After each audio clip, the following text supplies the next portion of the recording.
I might be an addict, right?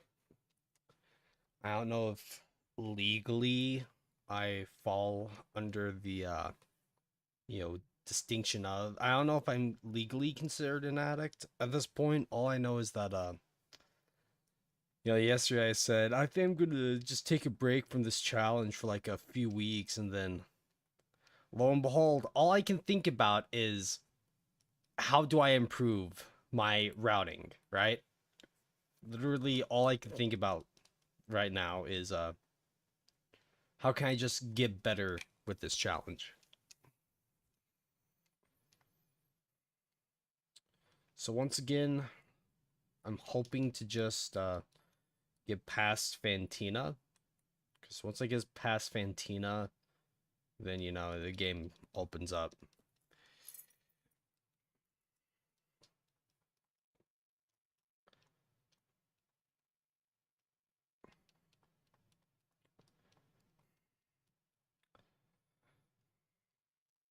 But I mean, hey, if it takes like 8 hours to get through an attempt, I could have this run done by midnight. Let's be optimistic. Right, this is the run. I know that this is the run. I'm gonna win. I'm gonna do great. It's gonna be easy.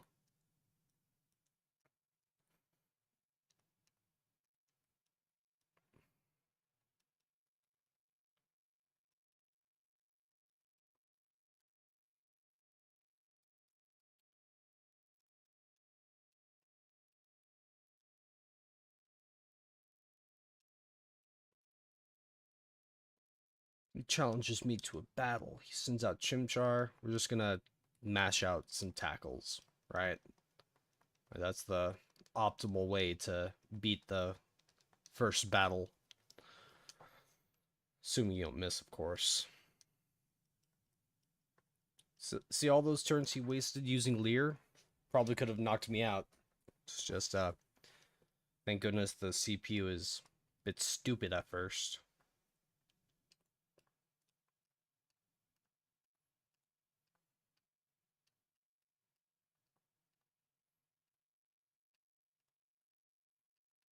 Okay, let me fast set type. We'll do a nice blue. Yeah, blue. Blue is a happy color. Blue is a color of good luck.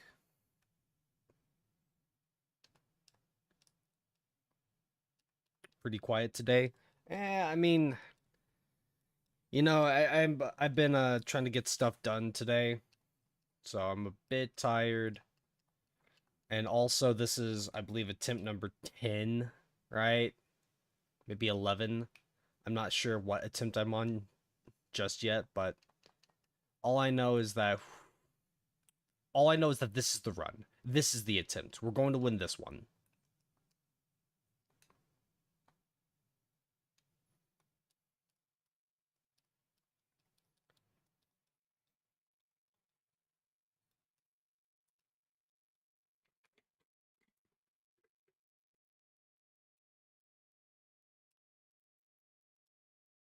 Only really the most annoying part about failing a run 8 hours in is having to go all the way back to the beginning, right? And having to just yawn, and just having to go through the early game slog all over again.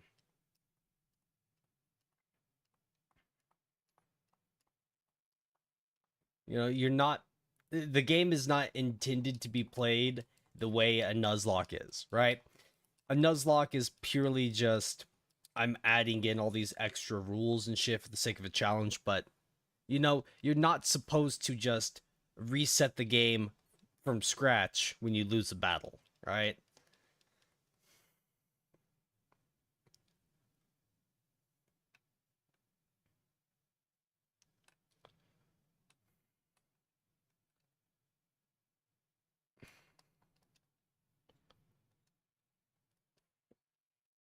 Journal, nice.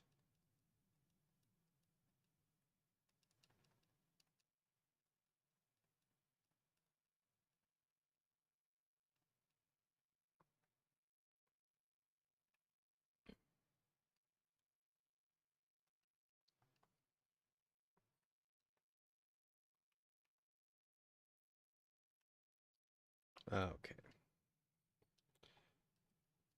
Too easy on emulator, can quick save. I mean, I don't want to. So the thing is, the Turtwig that we restart with, it's always going to be different. It's going to have different stats, a different nature, right? So as much as I would love to just like kind of make just here at this moment I'll just, make a say, like I'll just make, an emulator save state right here. That's kind of missing, that bypasses some of the RNG aspects of the game. Like this Turtwig has a bashful nature, so let me just like pull up the nature chart real quick just to see what we're working with.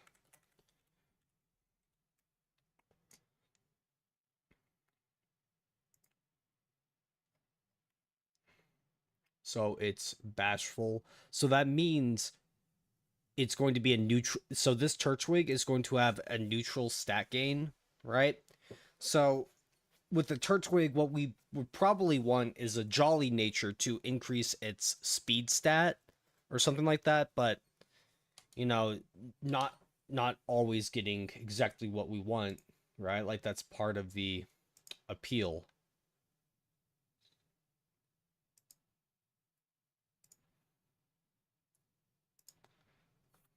So okay. Here's where the run truly begins. I'm going to fuck with the clock, set it to morning. That way I can... The sooner I get a Cricketot, the better, because it only learns Fury Cutter at upon leveling up at the level of 10, and I kind of need a Cricketot ASAP. I would rather get a Cricketot in these early routes than, a Bidoof or probably even the Shanks. Because sadly, Luxray, for as cool as it is, it's definitely not as useful as, other Pokemon. Like, I haven't really had a good chance to use Luxray. Okay, Bidoof. A big part of Nuzlocke is I need to lock in, right? I need to think all the time about what's going on.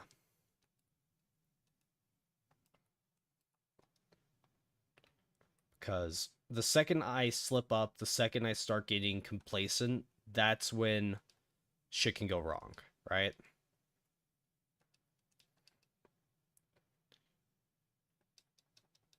So George W. Cush.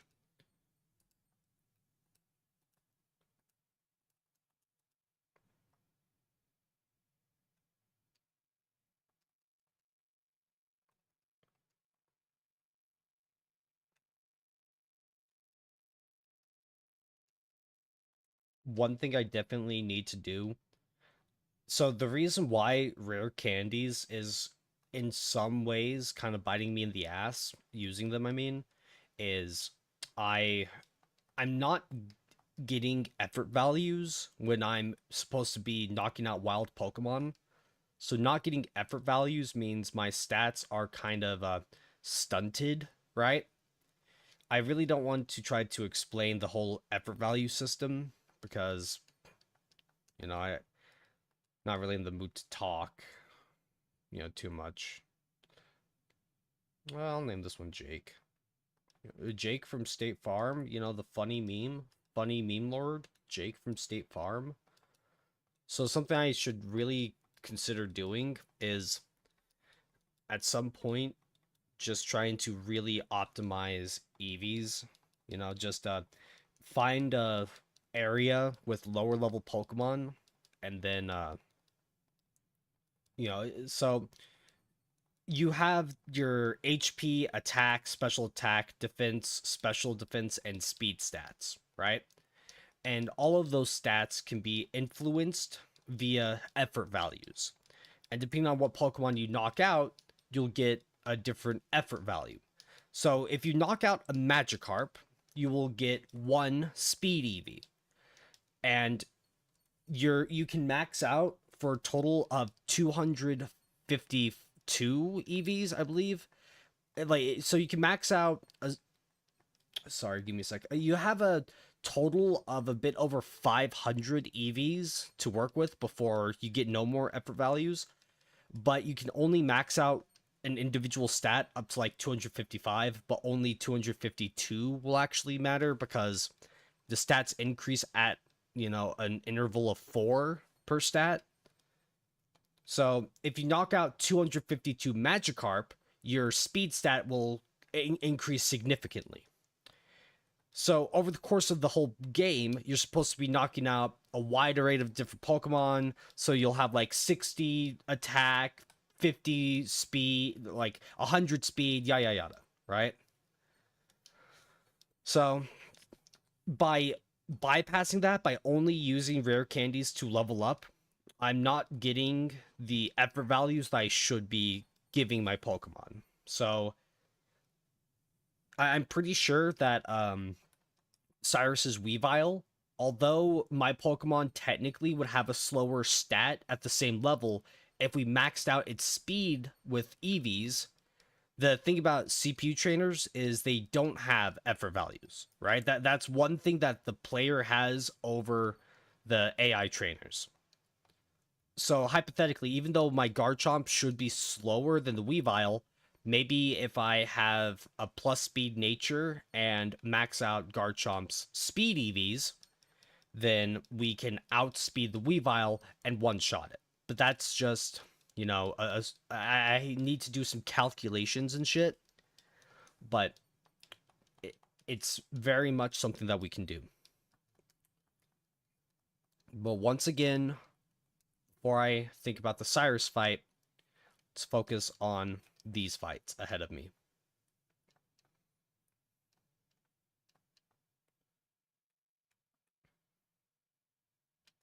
Hello, Jupiter. So yeah, Jupiter, we wiped to Cyrus once again. So back to square one. It's so much fun.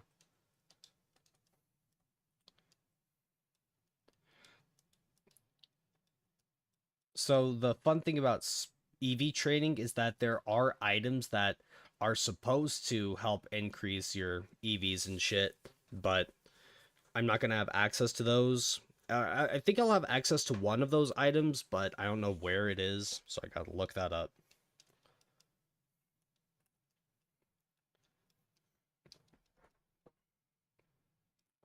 So, I believe Bidoof give HP EVs, so if I really want my Pokemon to just be a big bulky boy, kill a bunch of, like, Bidoofs and B-Barrels and shit. And lucky for me, there are routes where B-Barrels spawn at level 16. So if I'm trying to prepare for the Cyrus fight, I can kind of just power level my Pokemon up to, level 40. And then over the course of the 8 level ups, just they'll get the, extra EVs that they need.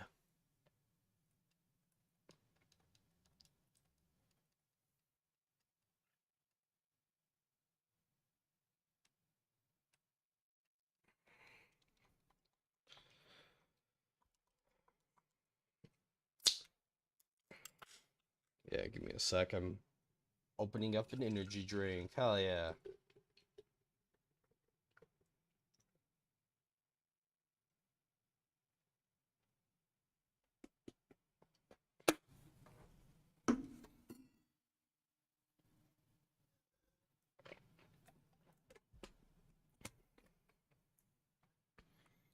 I bet all of you think that I'm a fucking masochist, right? Like, damn, he loves torturing himself. I do it for the content. I do it for the YouTube mindset grind set.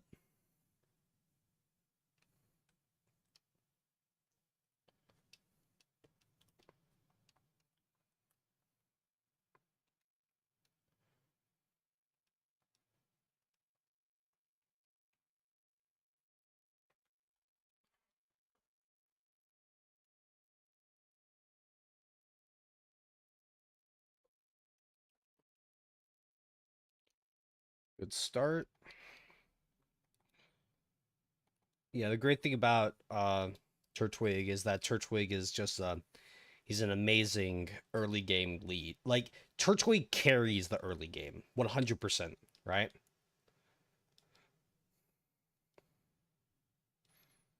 You know, if it wasn't for Turtwig getting Razor Leaf to beat Rourke, I honestly think this whole challenge would just 100% be impossible. But because it does get, you know, Razor Leaf, it's entirely possible. Easy? No, obviously not. But all I care about is if it's doable. So there's my Cricketot.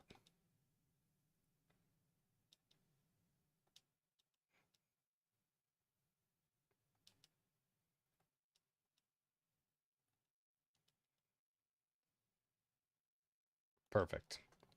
Psyduck doesn't get anything. I mean, Psyduck does get, you know, Water Gun, but I can't use it.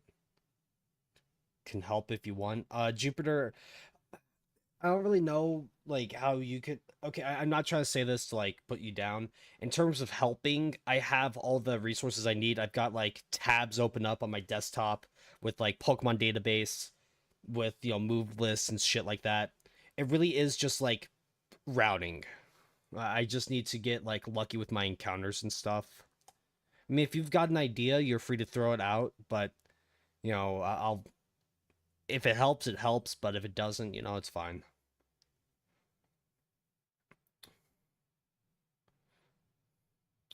How do you spell Mozart? Actually, I'm trying to think of like a funny Cricketoo name.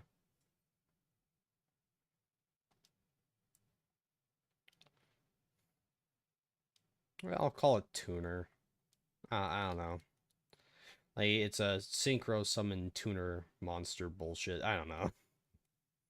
Nicknames aren't my forte. Dratini? Oh, bro, Dratini. Yeah, sure.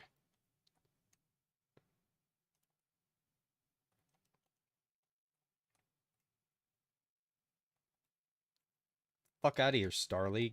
Give me my fucking Badoo.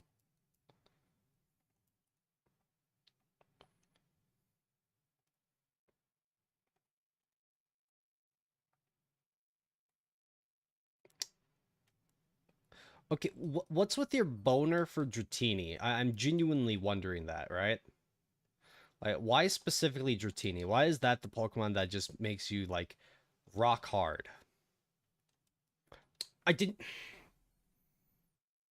Okay, I did not mean to run away there. I...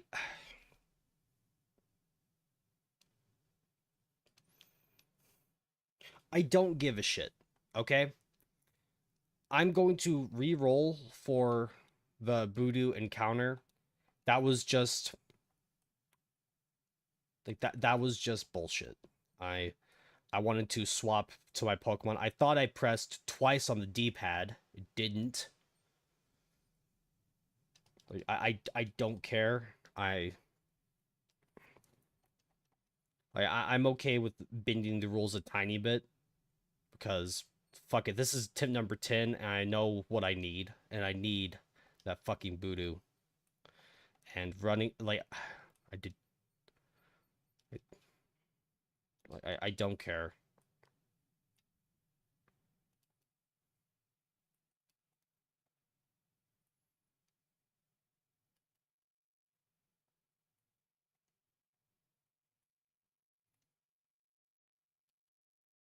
But yeah, there's enough bullshit that I have to deal with beyond just me accidentally hitting run.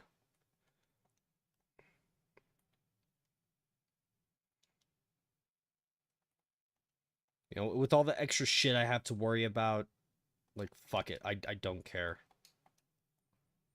Like, if this was attempt number 1, sure. But... God, get the fuck out of here.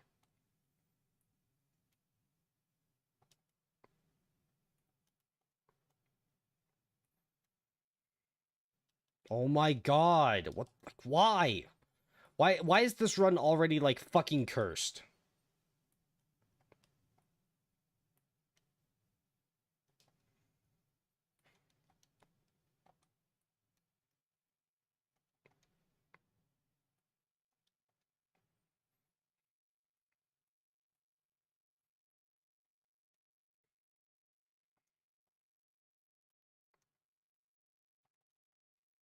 Jesus fucking Christ! Give me my fucking voodoo! Do I need to, like, adjust the time or some bullshit? Set it to just daytime instead of morning? Guess I need to do that. Fuck it.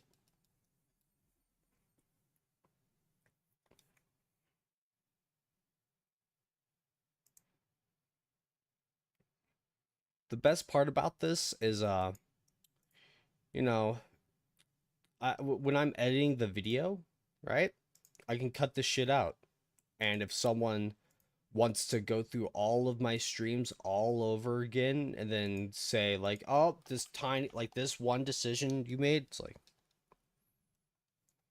oh, blah, blah, blah, blah. It's like, hey, if you want to, you know, by all means, you do the run 100% perfect. Remember why you're doing this. You're doing this for the content.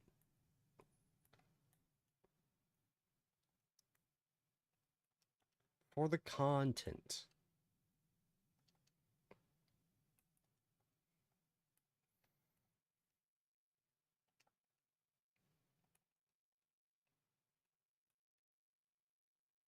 There we go. So now, throw a Pokeball at it. Look at that. Easy.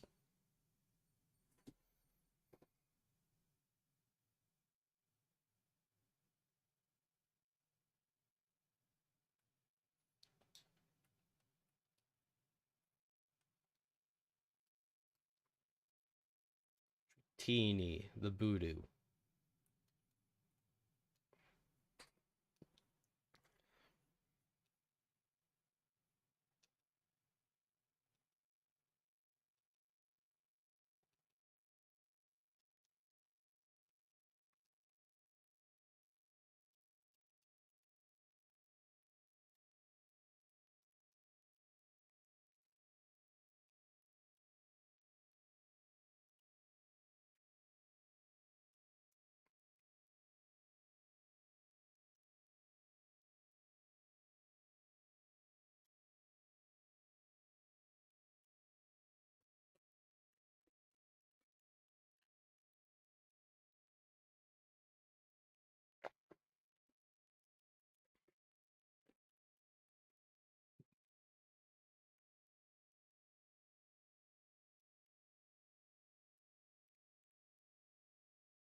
Ravaged path?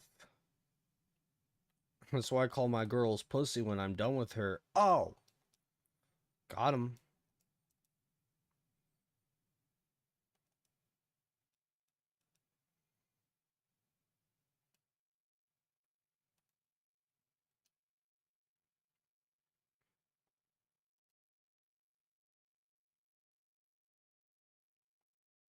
Nope.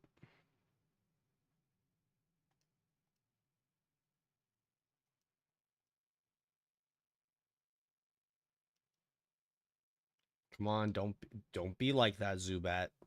You're just a Zubat.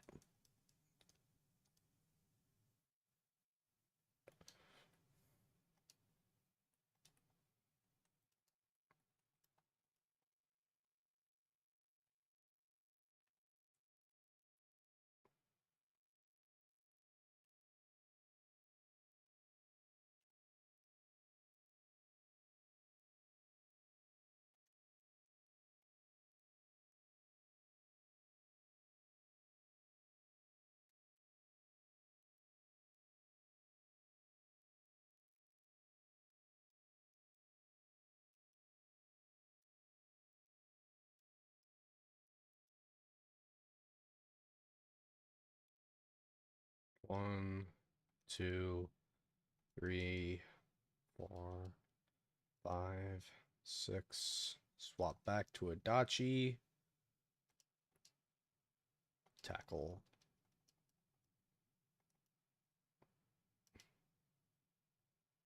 Was it overkill? Nah, probably, but like I said, last thing I want to do is just lose a Starly to just a random Cricketot's Bide.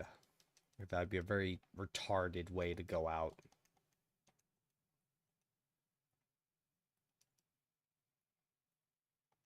Waste using a potion there would be a waste. I'm just gonna go heal.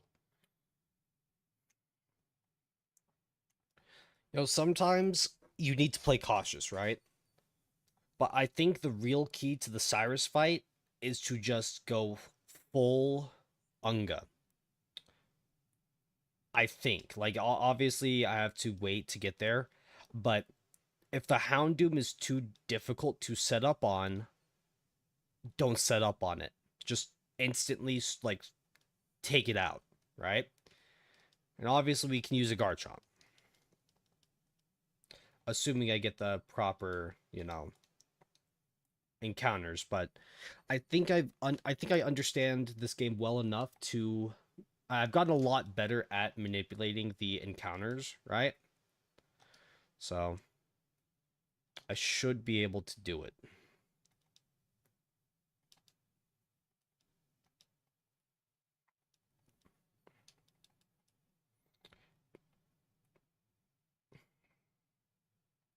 Try to keep Crobat alive. The problem with Crobat, I don't think Crobat does not hit hard enough. Like Crobat, yes, it's fast, but Crobat is great to pick off weakened opponents. Like if his whole team was left at, half health, sure, right? But otherwise, Crobat, it doesn't really have the capability to just one hit KO something, right? So I'm trying to think if I could set up like an agility with a Pokemon, that could work. But then again, what Pokemon learn agility, and not only that, what Pokemon learn agility that can also use other shit, right?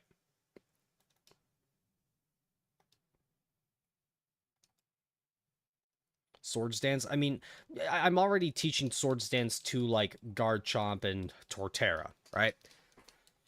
I like damage output. That's not the issue. The issue is the Weavile outspeeding everything, right? Cyrus's team hits hard and hits fast, right? So we need to hit harder and hit faster than him.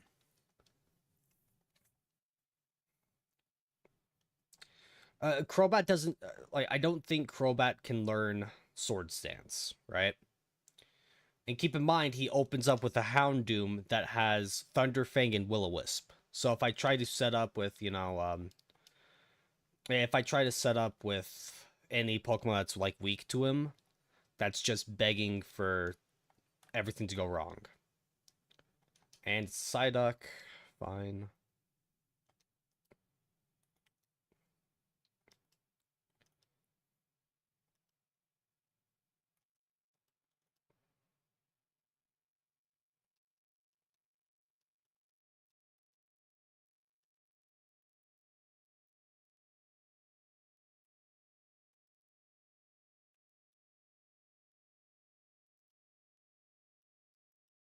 Ha. Fly is helpful for the fight. I mean, Brad, yes, it is, but it doesn't matter if Crobat hits Fly when Cyrus has full restores, and guess what? He can also like if Fly doesn't kill, right? If Fly doesn't knock out the Weavile or the Houndoom, Crobat's just gonna die, right? Like, Brad, I don't know if you truly understand how this Nuzlocke really works. I don't know if you get it yet. I'm not trying to be an asshole about it, but like I'm shooting you down because you just know. Like Crobat is not going to be the answer for this Cyrus fight.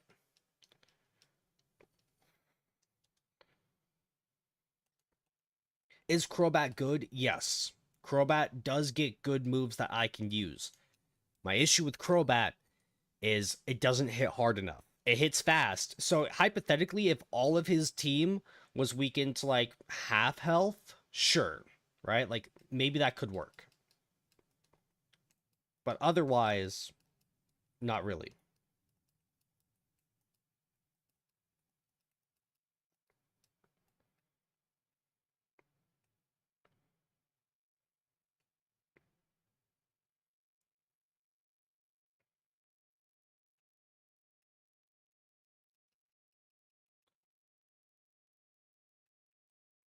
I would have more faith in Garchomp using, Fire Fang than, Crobat using Fly. Okay, give me a Geodude. Perfect.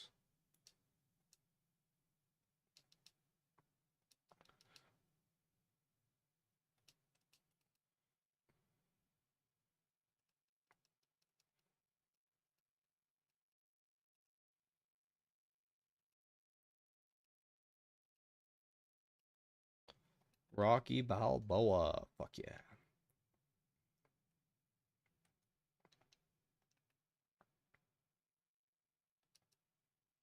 And I can just knock you out.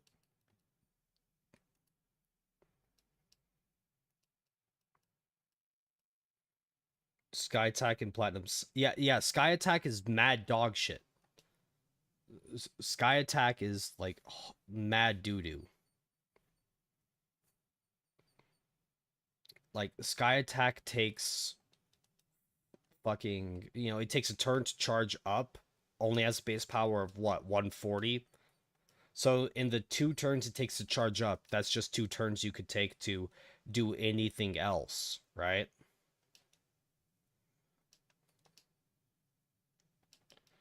Okay, I think we're gonna try to edge Mac just a little bit. If I can kill like one more Geodude, then okay, if I could kill 2 more Geodude, I think I'll be able to like skirt under the level cap. Like as long as I stay at 14, that's the thing. But maybe I could get enough experience to level up twice. Yeah, at least Fly protects you. Sky Attack, no, you're still vulnerable even in the charge up turn. Like Sky Attack is only good if you do like a Power Herb setup or some bullshit. But at that point, just do anything else, right? Like, you know what? Like Fly, it can stall for extra toxic turns. It can, uh, you know, get you extra chip if you use Sandstorm or Hail. Oh yeah, I do believe Hurricane and Thunder can hit an opposing Pokemon if they are up in the air using Fly. I think that's one of the few weaknesses of it. Okay, boom. We edged Mac pretty good.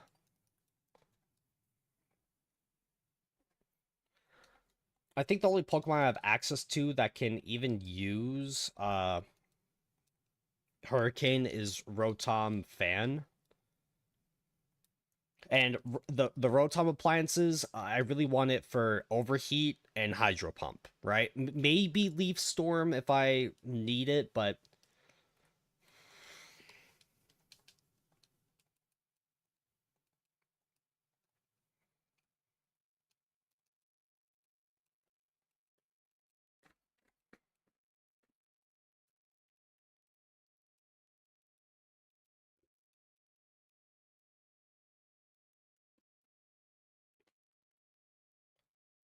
there's Cricketoo. Learned Fury Cutter. Hell yeah.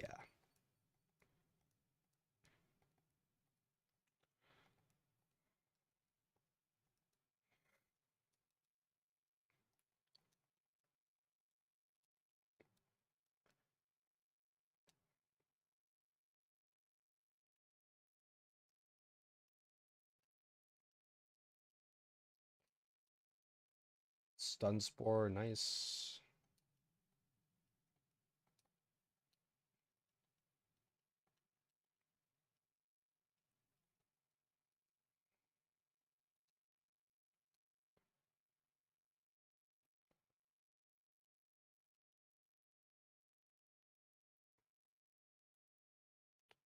Did I actually heal? Yes, I did. Okay, so now we gotta take on Rourke. Barring getting an unlucky crit, he should be a relatively clean sweep. So we get a level up. Are we going to level up from the Onyx?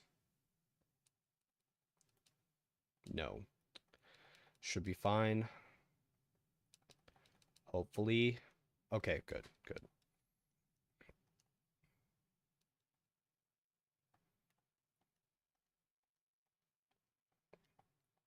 Flying and electric are his two biggest weaknesses. Are you talking about Cyrus? If you're talking about Cyrus being weak to flying type Pokemon, you're dead wrong, man.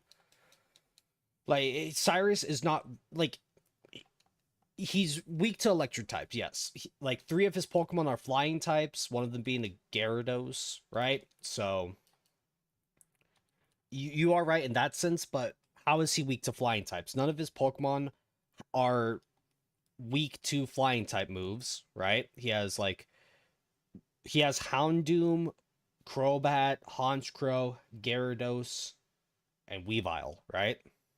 Fighting, yeah, lol. What happened to the previous run? We wiped to Cyrus. Cyrus took us out. So had to start from scratch.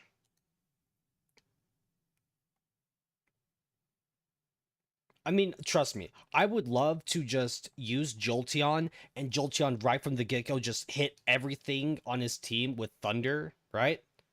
Hypothetically, that could work. The biggest issue I have with that, pure and simple, is the fact that I would rather use a move like Thunder Fang, right? If I could get a Pokemon with Thunder Fang on the field and successfully set up with it, that would be a game changer, right? Like that would be great. Because I would rather I would rather try to take the time to set up with Thunder Fang and like Swords Dance than risk just a YOLO Thunder miss.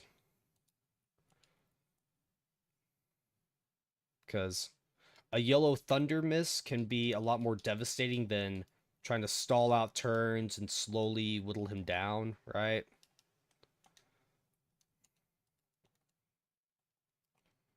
Steel does resist dark types. I believe it's only in Gen 6 when it's no longer resistant to dark and ghost type moves.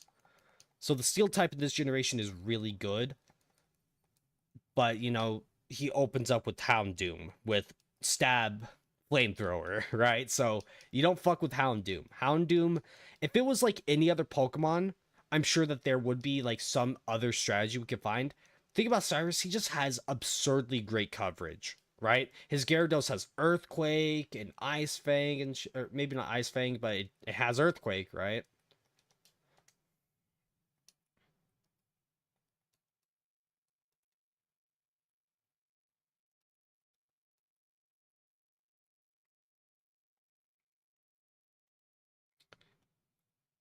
A Steel type for Weavile would be great, but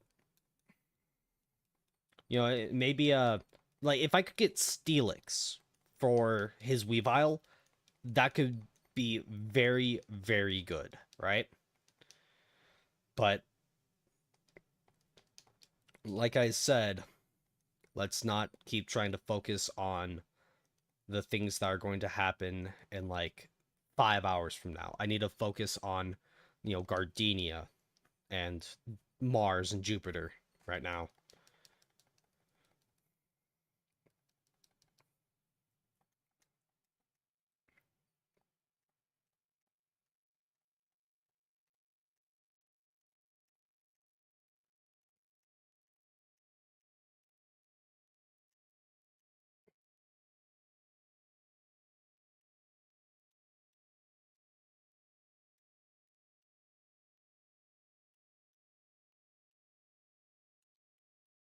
I mean, we could just go for the funny strat of setting up a rollout and just roll out his entire team to death, right? Like that'd be very funny.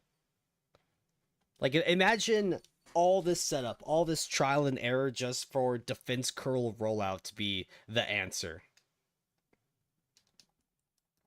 Free Pokemon cards? Nah, I'm into Yu-Gi-Oh, man. Pokemon cards are for little babies. Only a baby wants a Charizard. Real men want Blue Eyes White Dragon.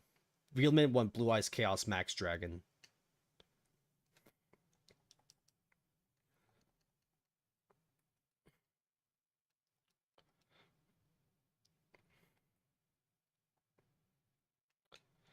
So I was thinking about labbing Cyrus. Okay, yeah, that is a good point, Brad. You know, like to try to lab him out and try to understand, like, hey, here's a strat that could work. So I probably should do that. Not probably. I know I should do that. It's just a matter of pride, right? I would rather beat him without. I don't know. It's just I want to beat him without like going super hardcore labbing where I save in front of him, then reset with like 3 or 4 different teams to like test shit out. I don't know. Maybe it's a bit of a pride thing, right?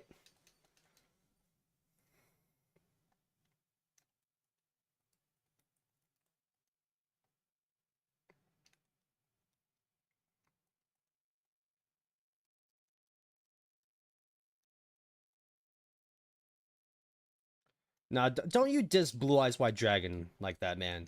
Don't you diss the ultimate Giga Chad? Like Blue Eyes White Dragon to this day is still the normal monster with the highest, attack and defense stats. Blue Eyes White Dragon is reliable. Blue Eyes White Dragon has your back, right? Blue Eyes White Dragon loves you.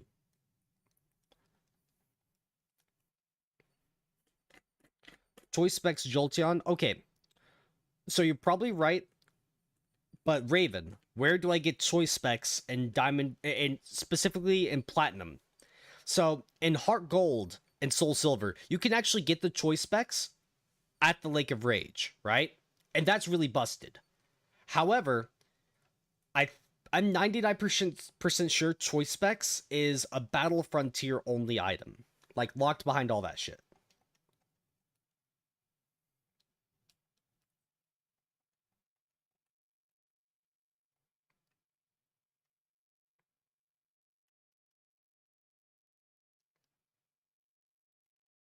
Trust me, man, if I could like get a choice scarf on Garchomp, oh, 100%, I would just like choice scarf, Fire Fang, Fire Fang, Fire Fang, just boom, boom, boom, boom, boom, take out his like entire team just like that. It's in the specs house. Okay, so I'm not like I am not saying you're wrong. I just genuinely thought choice specs was 100% post game. So we can look, we'll look into that, right?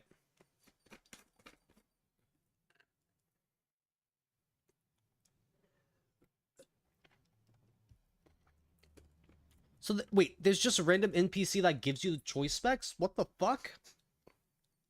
Holy shit. Wow, that like changes everything. Before I worry about that though, let's see what our tree encounter is going to be.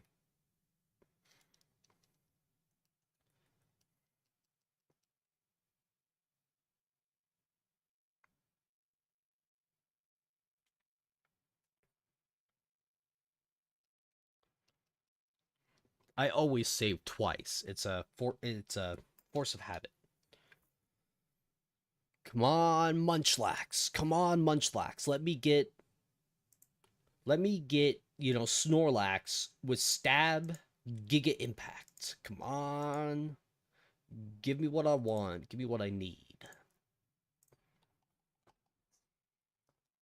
What about Magnezone? Magnezone is Magnezone is probably really good, right? But thing about Magnezone is I need to get Magnemite, right? And I'm sure that there's like a way to route the encounters that I can get to just really ensure I get everything I need.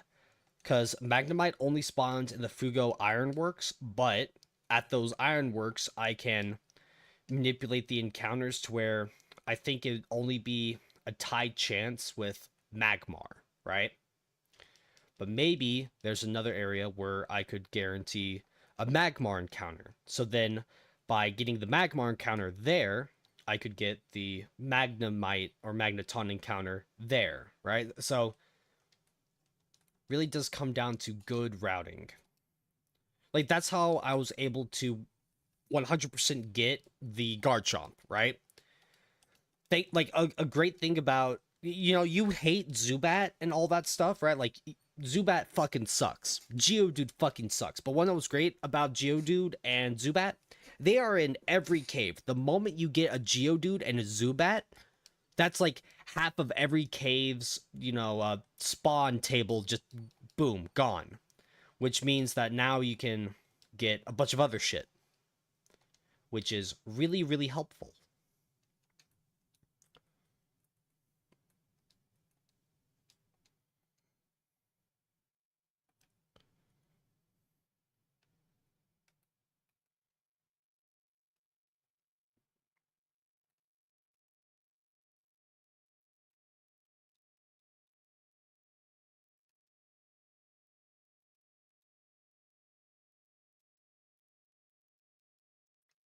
Am I going to use a potion on a Geodude that lost 2 HP? Yes.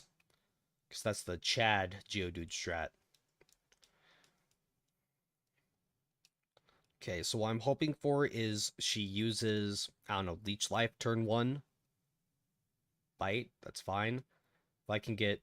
Oh, perfect. Perfect. Toxic Miss, and we set up our speed. So now we set up our speed, got a higher, increase our defense stat. I'm not saying the Perugly is free, but yeah, I'm not going to risk Geodude on a crit. Perfect. A mirror shot might kill Weavile. What's mirror shot's accuracy, right? I'm pretty sure isn't okay. So Magnet Bomb is 100% accurate. So I know Magnet Bomb isn't it. I think the only inaccurate Steel type moves are Meteor Mash and Metal Claw, I believe, like for this generation. Really, Mirror Shot's only 85% accurate? Huh. I mean, the more you know, right? I have been thinking about the Sand Team. So when I looked at the Pokedex, I saw that Hippopotas only spawns on Route 212. So I'm thinking to myself, oh damn, I got my Houndour encounter on Route 212. So that kind of eliminates it. But Hippopotas does not spawn on Route 212. It spawns in a specific cave that is off of Route 212, right? So that means, and guess what? The only other Pokemon that spawns in that cave is a Geodude. So now we have a guaranteed Hippopotas, which means we have a guaranteed Sandstream, which means a Sand Team could potentially work. But we'd have to really finagle everything perfectly. So, Stun Spore, Netball, boom.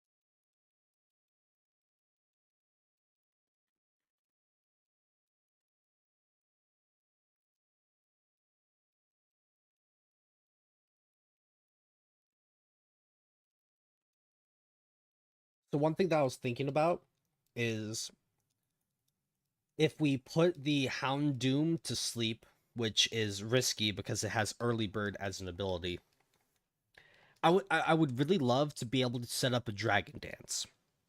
If I could set up a Dragon Dance with Gyarados, then that means like plus speed, we would like outspeed everything and just hit hard with Aqua Tail and Ice Fang, right? So a late game strat would be Gyarados. It's just a matter of properly getting it. We have to keep Gyarados alive for as long as possible. practically the MVP of the. So Turtwig hard carries the early game. Gyarados hard carries the mid game, and then our Pokemon like Garchomp and Gliscor. Like I don't know what would hard carry the late game because you know haven't gotten it yet. And like this is all before we even get the Elite Four, right? I'm just gonna see what the Wurmple is going to turn into because if it turns into a Dustox, we can still get a Beautifly. If it turn and vice versa. I don't know how useful they will be, but better than nothing, right? Okay, Beautifly.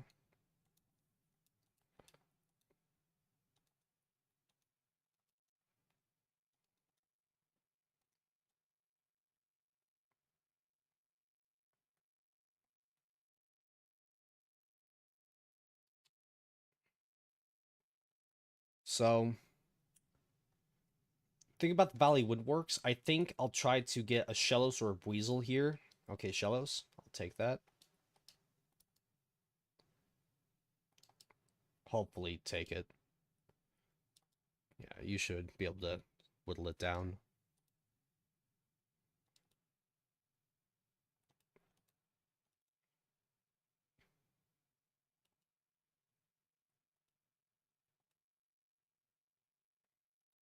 I don't want you to die, so swap back in.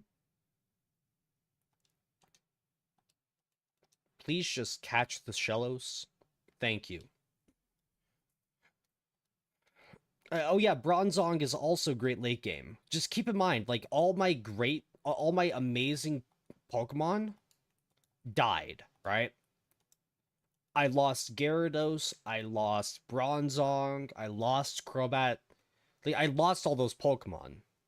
And keep in mind, like Candace, she just like completely fucked me up, right? She took out 5 of my Pokemon because of Snowcloak double team evasion strats, which, bullshit, right? Like I got absurdly lucky. Fucker.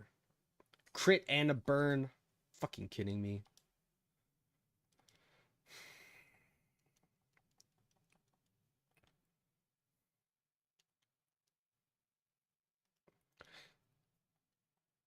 Rose rate is decent for the Elite Four. It is, but so I'm thinking. Okay, so for Aaron, if we just set up a Stealth Rocks, he's like kind of free.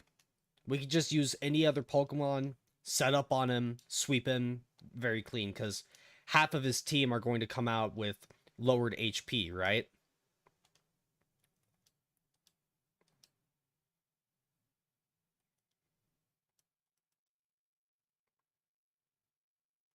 Perfect.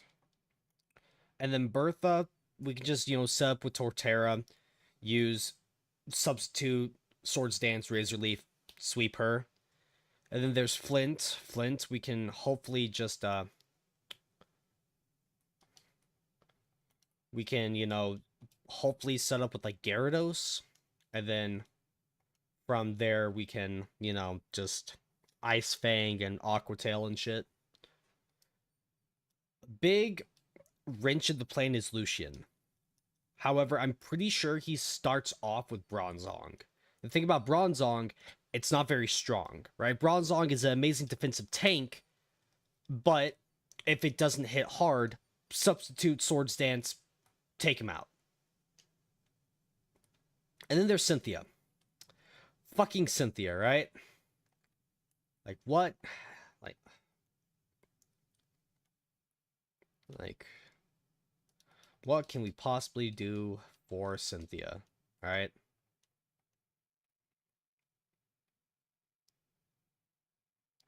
Double Booneri. Okay.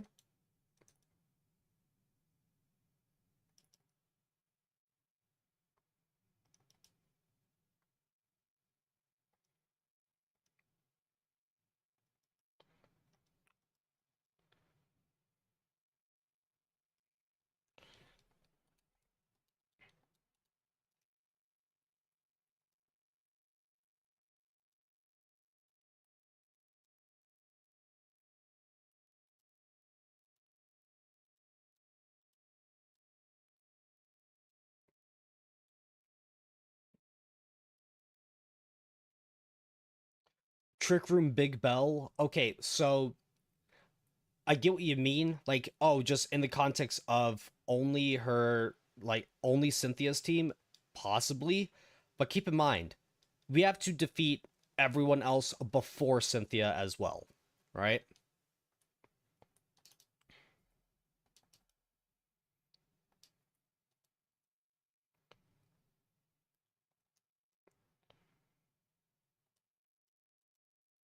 Okay, so I'm going to hope that Rocky can just outspeed Kill the Beautiful. Perfect. No absorb. Because if I'm using like a Trick Room team, that Trick Room team has to function to beat the Elite Four as well as Cynthia. And if it can't do that, it's no good.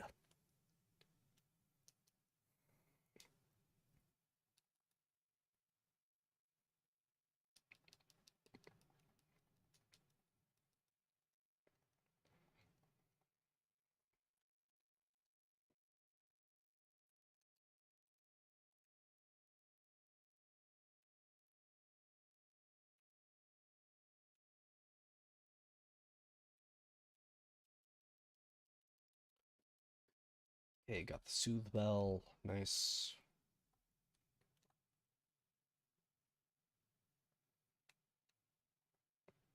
Oh, wait, she already healed my team. So,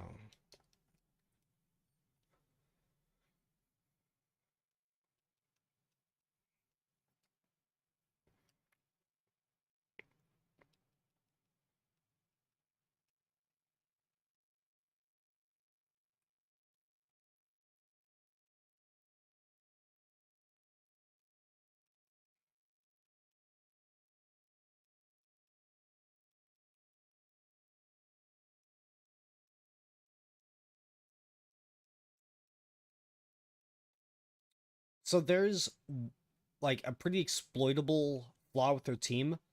Like three of her Pokemon are weak to Ice Fang, right? And who do we have that could possibly set up with Ice Fang? Gyarados, right? So with Gyarados, if we do a substitute, you know, like obviously her Milotic would throw a wrench to that plan, but her Garchomp, Roserade, Togekiss, they're all weak to Ice Fang. And if we get like +3 Ice Fang and outspeed everything, like that's a strat. And then think about her Milotic is it has great defensive stats, but that's it. Like Milotic is really a good defensive wall, but with the right Pokemon with the right counter, she can set up on it.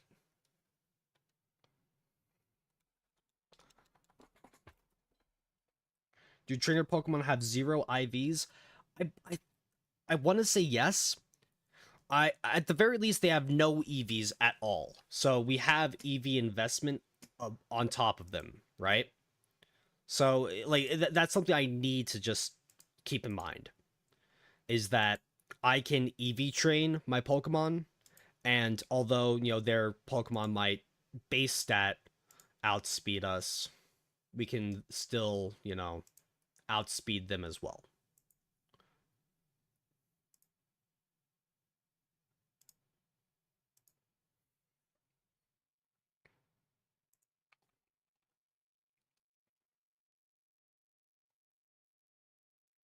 Her Gastrodon, does she still? I believe she replaced her Gastrodon with Togekiss in Platinum.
A big issue though is that I don't know if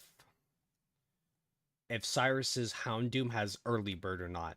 If it has early bird, then that kind of like throws a wrench in, trying to put it to sleep plans, right? Because they'll just instantly wake up and, kind of fuck us with that. Nope.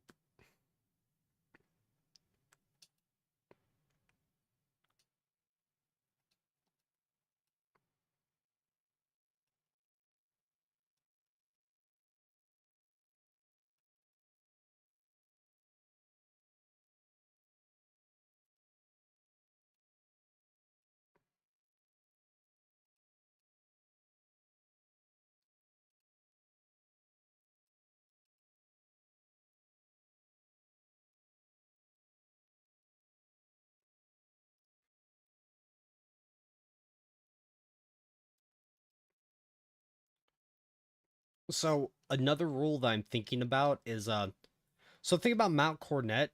Mount Cornet is just so fucking big that so I think what would be fair is there are some sections in Mount Cornet that are locked off behind story progression and the acquisition of a new HM, right?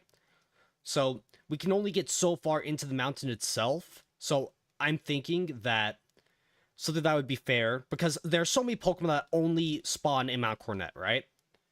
So would you guys think it'd be fair? So like right now, the furthest we could only really get is past that rock, right? Oh, Bronzor, perfect.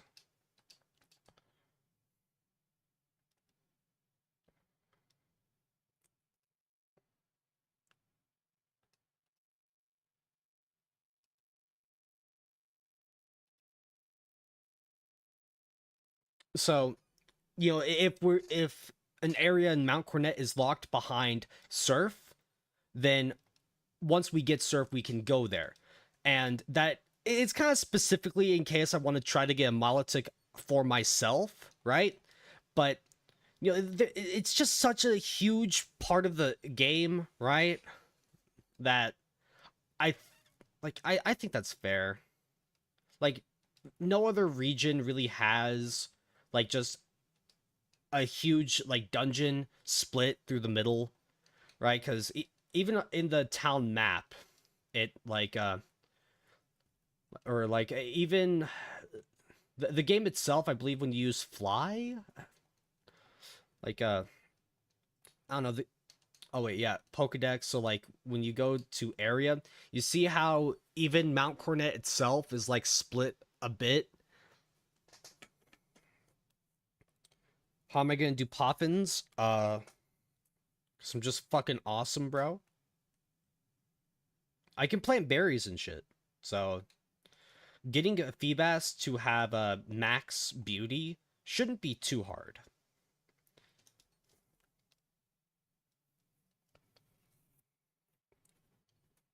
Did some Calyx Gyarados with 252 attack, 124 speed. Hell yeah. Oh my, bro, a modest Gyarados? Are you fucking kidding me? Okay, modest nature lowers Gyarados's attack stat, right? So it lowers it by like 10%. So, yay.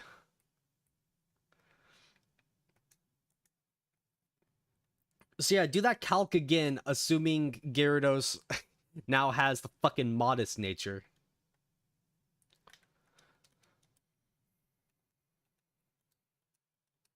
Oh, even at +6 now, Gyarados can't fucking outspeed and shit.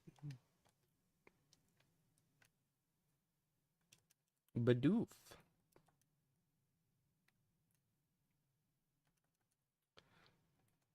Bidoof.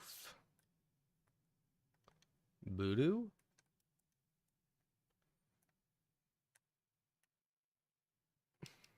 Silcoon? Okay.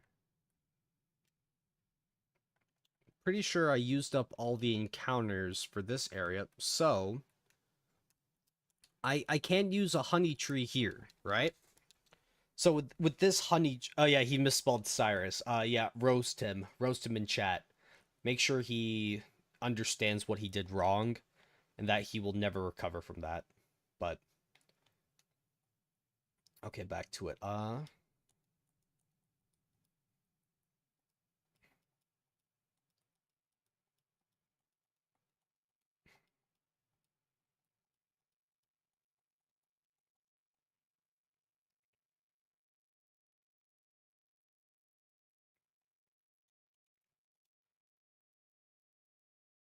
Okay. So this honey tree, it's gonna give us a Munchlax, or it's gonna give us like a really cool Pokemon, like Apom or some shit. It's gonna be cool. It's gonna be based, not cringe, right? It's not gonna give us like a cringe ass fucking Melcombi.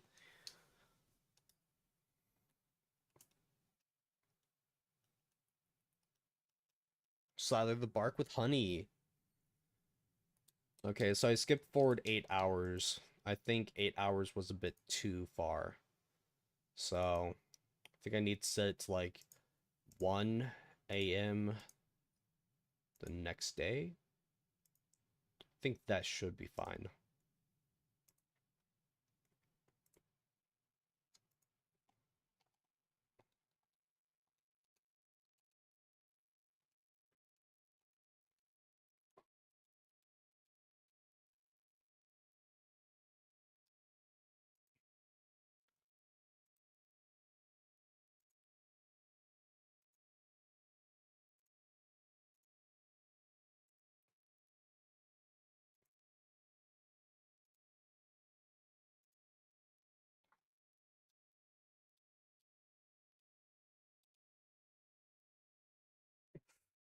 Lo and behold, some useless piece of shit.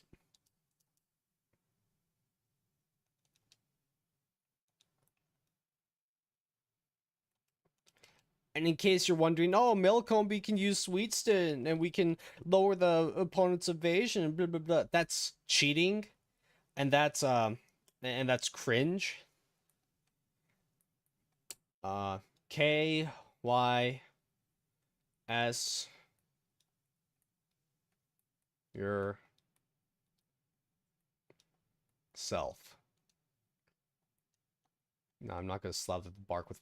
Okay, at the very least, so every other honey tree now, hypothetically, Melcombe is taken off of the encounter table.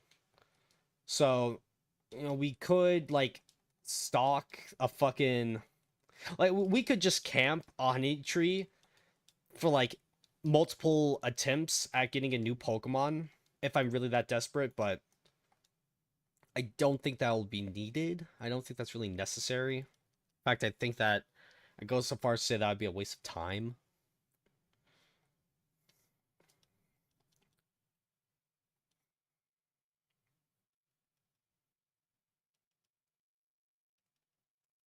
Chronic was seeded. Ew, gross.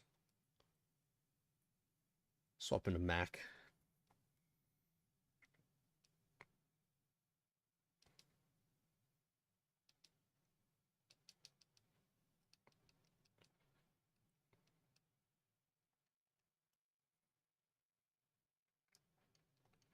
Just use it as a sack. I mean, that would be like the based Giga Chad move.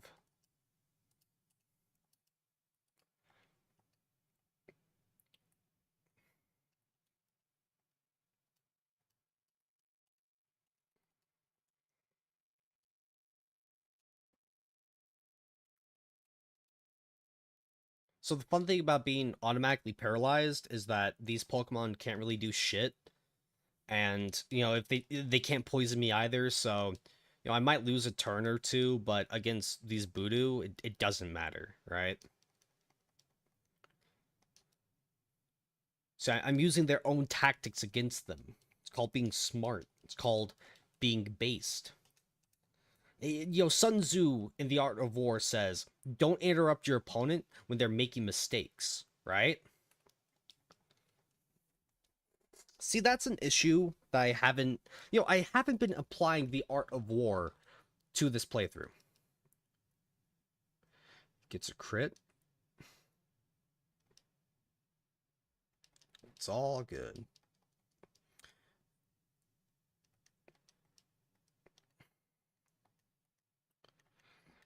Imagine not using infinite rare candies and grind XP for 2 hours. I know, crazy, right? And not only that, 2 hours on a new attempt.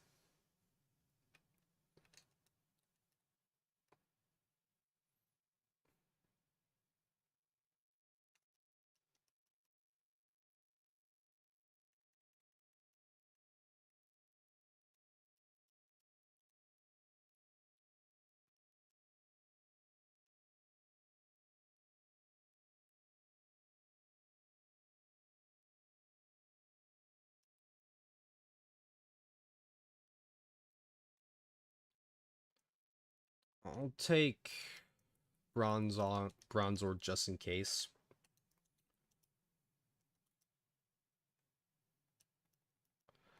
Because, you know, if things go wrong, we could still try to just put the rose raid to sleep. But, you know, I'd rather... It's just, I got this pit in my stomach that at some point in time, you know, our Cricketoon is going to fuck up the Fury Cutter chain at the worst possible moment, and then it's like all downhill from there. I mean, like, that's truly the, like, pit in your stomach part of this whole run, is that at any point in time, no matter what strategy I come up with, it can all just be completely ruined by Blank's attack missed, right? This whole run is, if we give the opponent an inch, they're taking a mile. So I'll give that.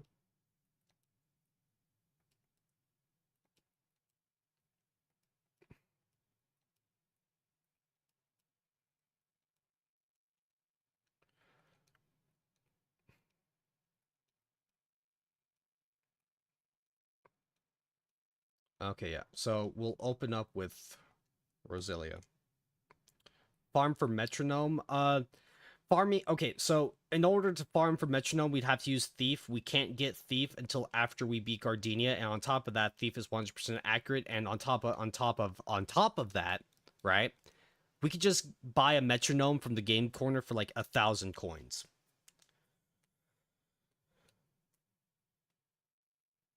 Bro, cheating is based.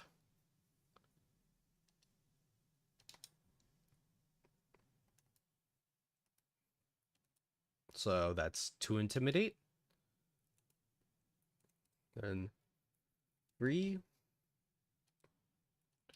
And 4. And now we begin the sweep.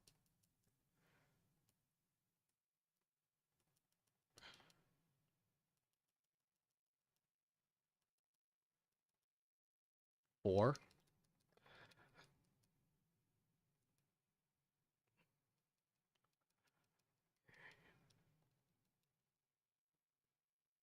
Perfect. The Cricketoon's coming in so clutch. I don't like. I think that the moment I optimize this fight, Cricketoon has not failed me once yet. Like it hasn't missed its Fury Cutter in the most like clutch moment. Like Cricketoon, oh my, like it's so good.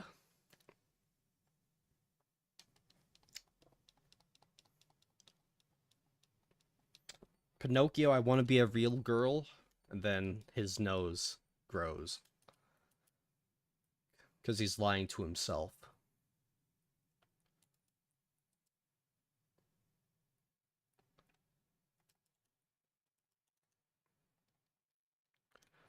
Chaz doesn't have chat on screen. Time to fed post. Well, sucks to suck, nerd, but I have chat on my phone, so you can try to fed post all you want. But I've got my eye on you, chat. Can't get away that easily.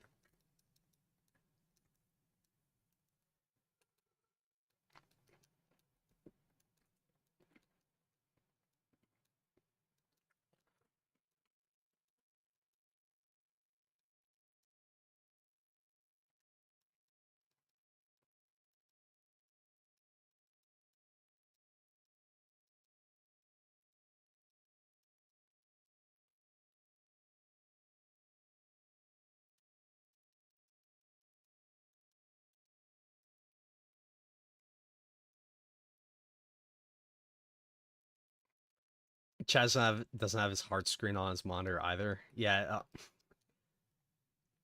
As if I need to show you guys me getting a fucking heart attack every time I'm like trying to beat a clutch fight.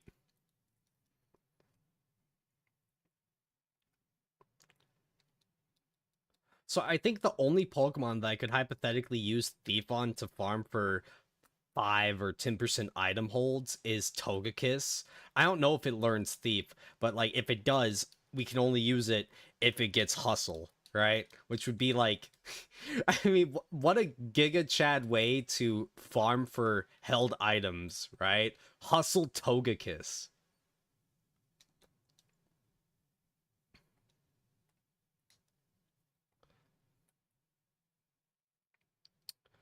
Ah, shit. Her Skunk Tank, it always just Skunk Tank can just always fucking destroy us if we're not careful. So I think I'll switch to Liberty and then Hypnosis. Perfect.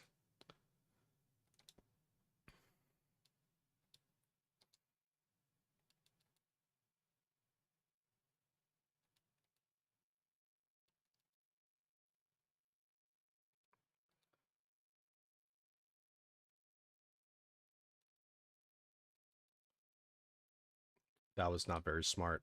Not smart at all.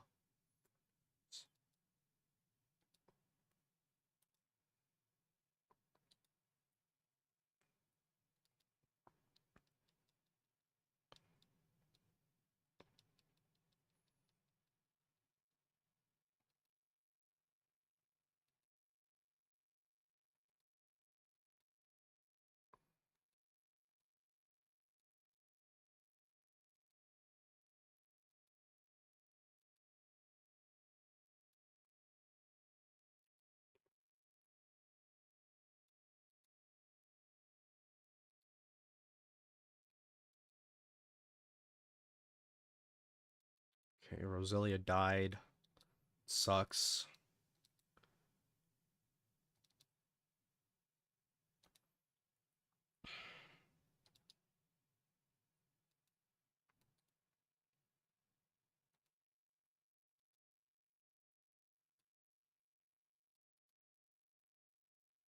Okay. Roselia died. It's fine.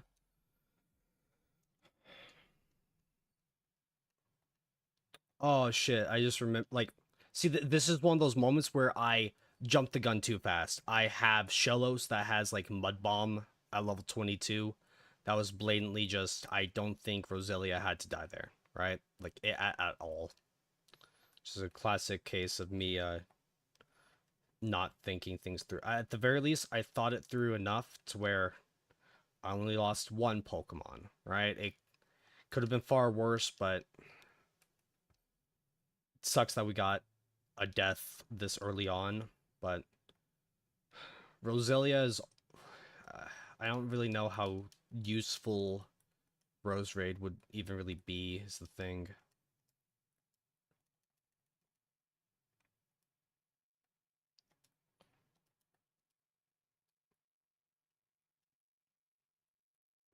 But thank you, Dratini.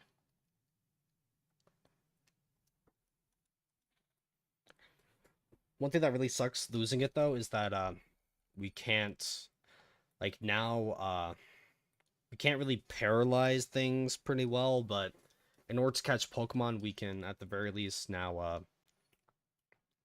we can still put them to sleep with Bronzor. Speaking of which, I should probably adjust its moveset so I don't accidentally use, confusion.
I'm not gonna take a risk of Ghastly spawning here. Because I'm still going to use the Rotom appliance. I think I'm going to wait a bit before getting it, because, you know, like, if I got it now, Fantina could be even less of an issue, because I could just substitute on, well, maybe not even less of an issue, but because, you know, it sounds good, like, oh, just use, you know, fucking Overheat or Leaf Storm. The issue with those moves is that they lower the user's special attack stat by 2 stages, and Grodel's, you know, setup with Razor Leaf, Sweep has been very consistent. I don't think I've lost a fight against Fantina, like, yet. But,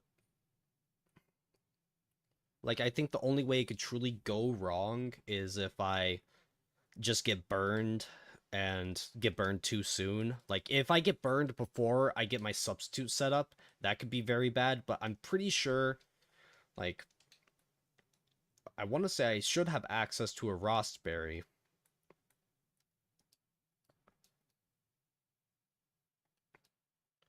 Okay, maybe not.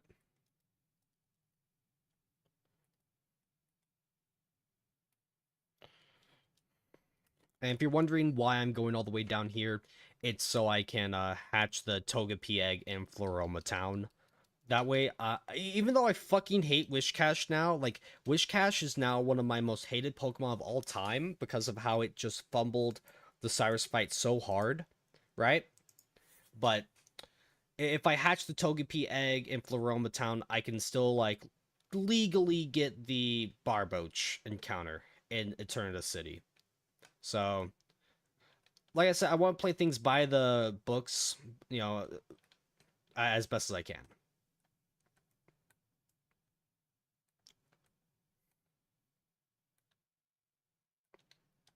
So what's the Togepi egg at? It will hatch soon. Perfect.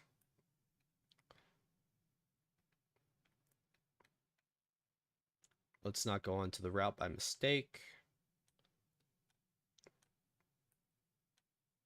Simple up and down all around. Man, I'm sure these flowers love me just biking all over them.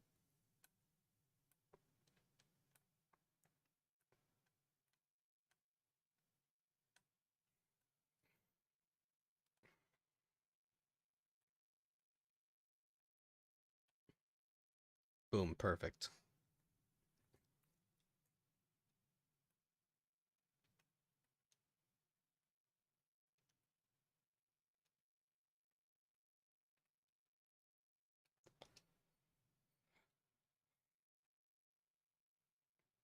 Serene Grace, okay. I'll take it.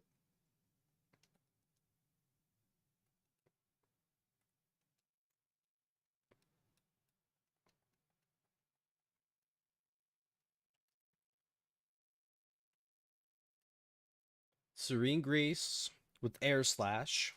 Boom. Sounds like a fun strat to me. Get the fuck away from me. Yeah, Water Ground type is an amazing type. It's just that Wishcash is just such a piece of shit. Like, Raven, I don't know if you saw last night, Wishcash fumbled the ball so fucking hard. I say that, though. I don't know if my strat would have worked, but I'll never know if my stall strat would have worked because the Wishcash fumbled so hard, right?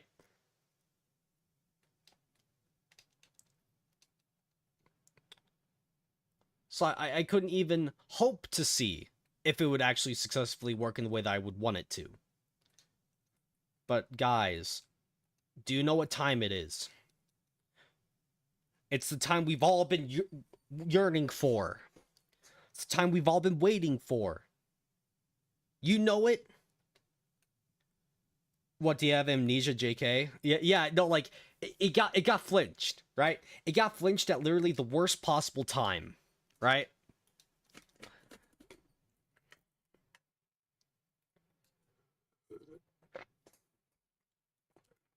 If there's any Pokemon that I would be willing to, you know, just 100% sack for the sake of anyone else, it would be Wish Cash, right?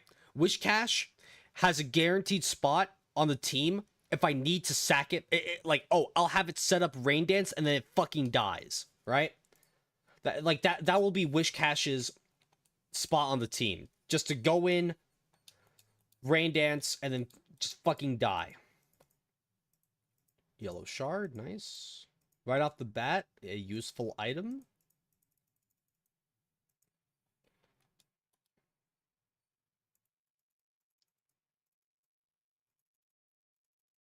Uh,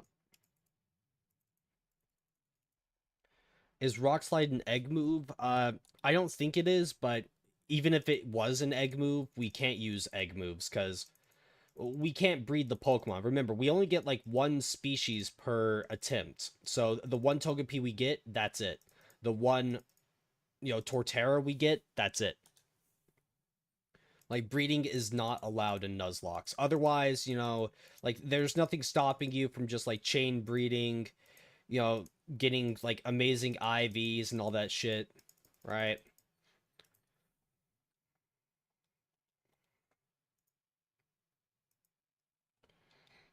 It really sucks, though. So many good moves on Pokemon are just exclusively egg moves, right?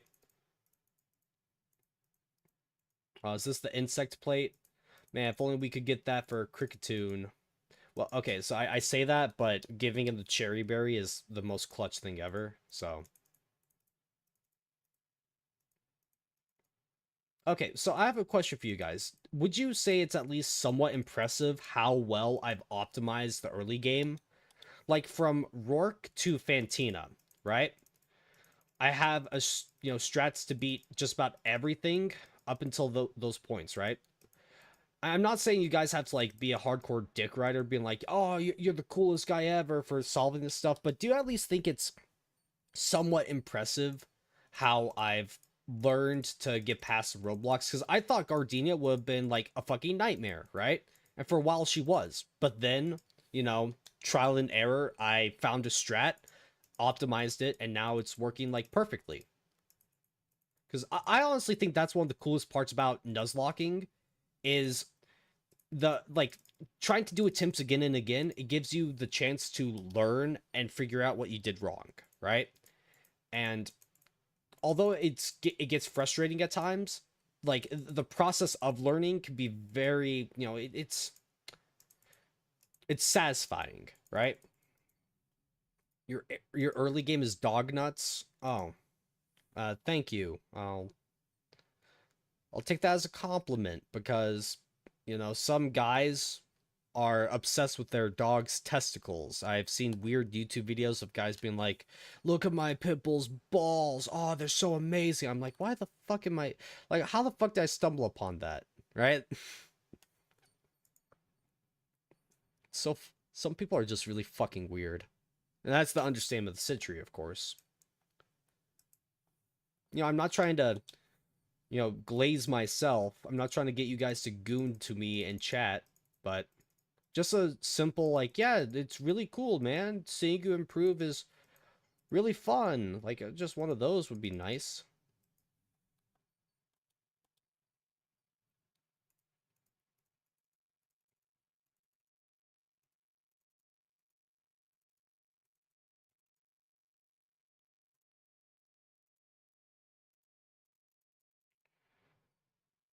The early game was difficult when I started. Oh yeah, 100%. But I've now made it to where the early game, although it is a bit stressful at times, it's nowhere near as stressful as it used to be. Shard.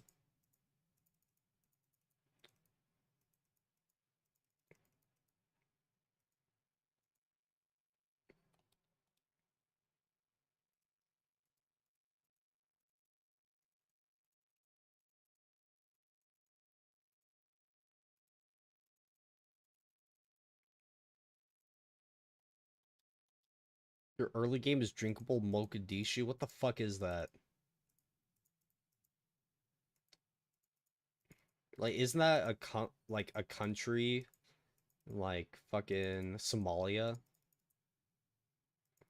And if you're wondering how I know that, South Park. some of the kid like Cartman and Butters, they like go to Mogadishu to be pirates and shit.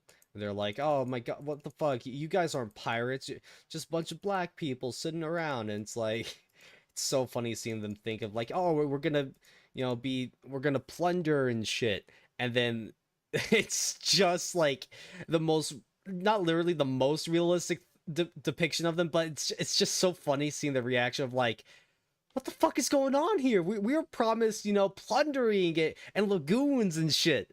And they're just met with like the horrifying, like this fucking depressing reality of what being a pirate in like Somalia really is. Oh, it's so funny. The capital of Somalia? Look at that. God, I really am like so smart. People would say that TV doesn't teach me anything. I learned that Mogadishu is the capital of Somalia because I watched some South Park. How does that make you feel, K6? Does that make you feel happy? Does that make you feel upset? A bit depressed?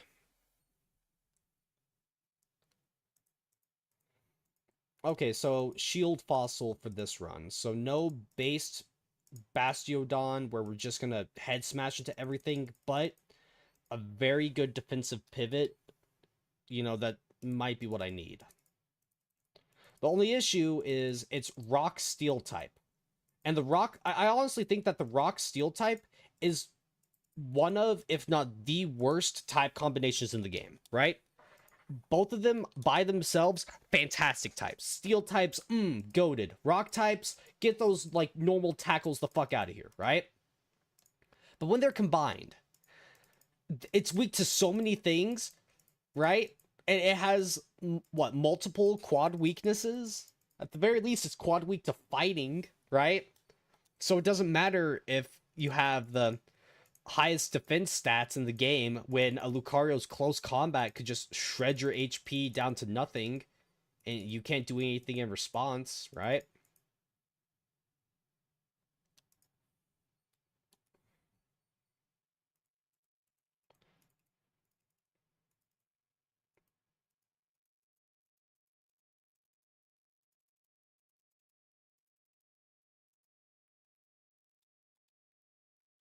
K6, you still haven't answered my question if you're really pissed off now. Oh, maybe that's why you didn't respond to my question, because like you left your seat, you put your phone down, you got your head in your hands being all like, what the fuck, Chaz? So fucking stupid, bro. Like, fuck. I like the idea that rock types are weak to fighting types, because like there's the really fun trope of like martial artists punching rocks to break them to train. Like, that's cool. But the steel type, have you ever tried to punch like a fucking I-beam? That shit hurts. So my only real thought about why the steel type is weak to fighting types is because in Gen 2, fighting types would have been really dog shit. So they wanted to give them another type to be super effective against. And then, they're adding in steel and dark types. So, hey, why not make them weak to both? Right? Just as probably a way to buff fighting type Pokemon. Now, like, obviously, it's like, I don't think it's too bad of an issue. It's just specifically Pokemon like Aggron are practically useless because a straight close combat can just take them out instantly.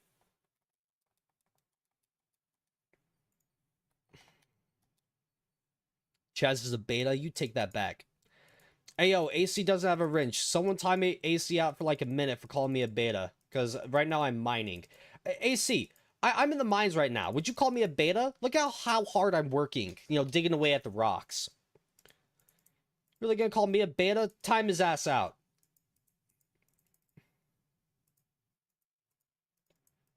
Put him in the cut corner. Make him think about what he said.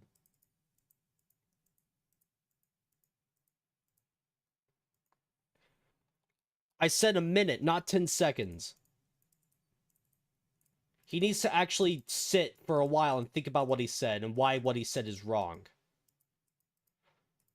You pull 16 tons, what do you get? Another day older and deeper in debt. St. Peter, don't call me 'cause I can't go. I owe my soul to the company store. Do do do do do do do do.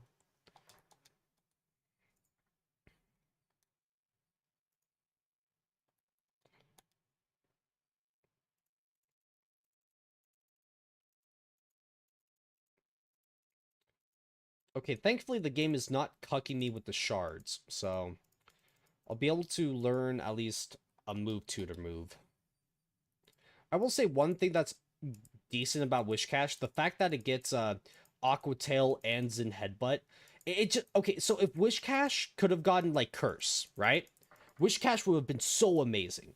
Because then I could set up and then sweep and then hopefully, sweep with Aqua Tail and Zen Headbutt, right? Boost our defense, use Amnesia to boost our special defense, and then from there just, sweep. Like that could have been pretty good. But nope. Like Wishcash, it's so close, right? It's so close to being like a good Pokemon for this challenge, but one, it doesn't get, fucking it can't use Stealth Rocks. It doesn't get Curse. So the few good moves I can use with it, it's kind of useless, in all honesty. I still will never get over... Riddle me this. Why the fuck does Wishcash get to learn Zen Headbutt as a basic move, but Medicham has to have it as a move tutor? That makes no fucking sense. Like, that's one of the main things that I'm going to bitch about in the video itself, is just some of the move tutor choices, right? Like, the fact that it's, sorry, I gotta adjust my mouse. No, like, the fact that Medicham, of psychic fighting type Pokemon, has to be move tutored Zen Headbutt, one of the few physical psychic type moves in the game, right? Like, oh, I'm sure in other generations it learns it via level up, right? But this game specifically, it makes no sense.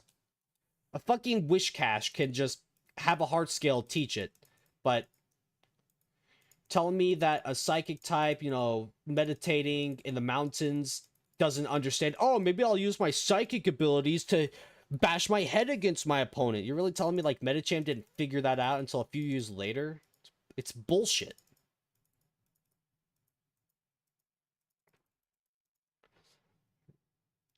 Yeah, how the fuck did Wishcash achieve monkdom before fucking Medicham? Like, Medicham has to be taught the ways of the monk. Wishcash just, like, forgot it, but they can remember it, right? It's so stupid.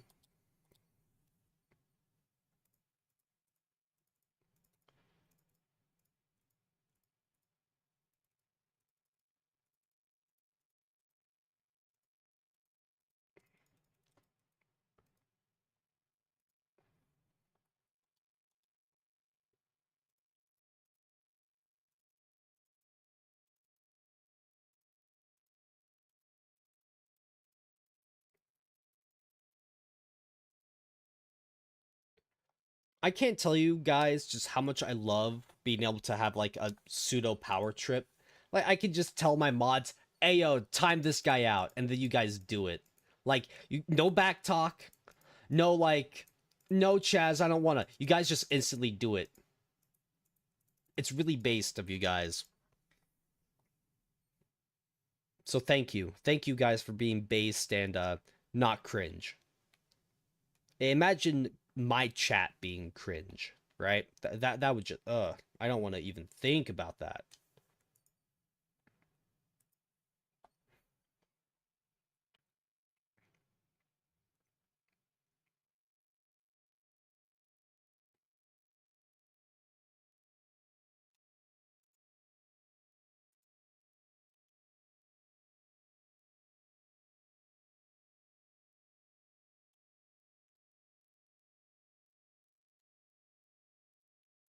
He doesn't have a wrench either. Don't time him out though. Nah. Jay is cool. Jay's all right. Don't you guys don't get to have the power trip. I get to have the power trip, right? cringe, that would never happen, right? Like, imagine wiping to Cyrus in a Pokemon Hardcore Nuzlocke.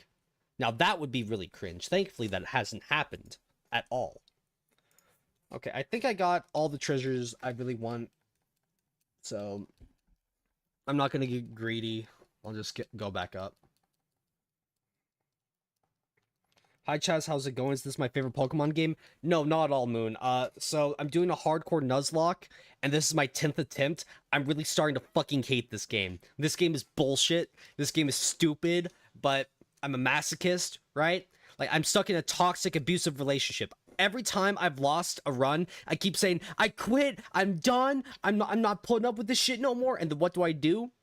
I pick up my controller the next day and say, we're back on the grind, boys. It fucking sucks. But if you, in all honesty, I do think that so this is the game I grew up with, right? So to say that this would be my favorite game, if you were to ask me, you know, like when I was, you know, a child, I'd probably say yes, because Pokemon Platinum, it's actually a great game. The only reason why I'm really hating on it right now is because I'm stuck here, right?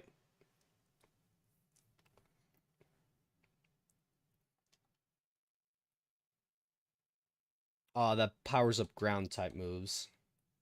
Weak. I need to get a hard stone. Oh, wait.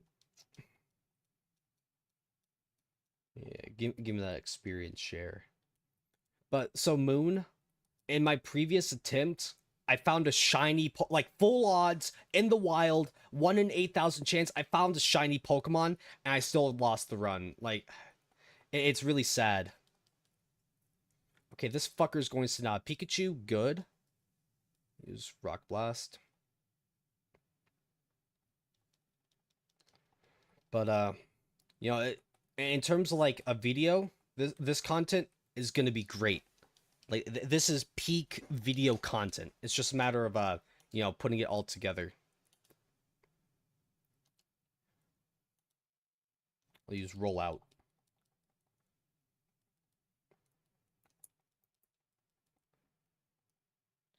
Starly, though, these oh, yeah, so full odds shiny Pokemon encounters, it's 1 in, like, 8,192.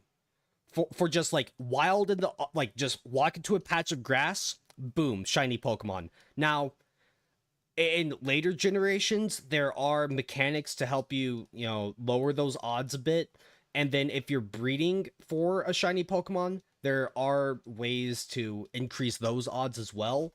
But if we're just talking raw walk into the wild, yeah, just pure, like that's raw Giga Chad energy, right? I just walked into a patch of grass, said, "Yo, what's up?" and then a shiny Pokemon popped out of nowhere. And the real best part about that is that it was full odds, and I wasn't even, like, it was also in an area that I did not get my encounter yet, right? It was just like, I can't even begin to describe just how awesome it was. Like, it's wild. Yes, exactly. It's because Adachi's theme was playing. Was Adachi's theme playing during that, like, I think it was, yeah.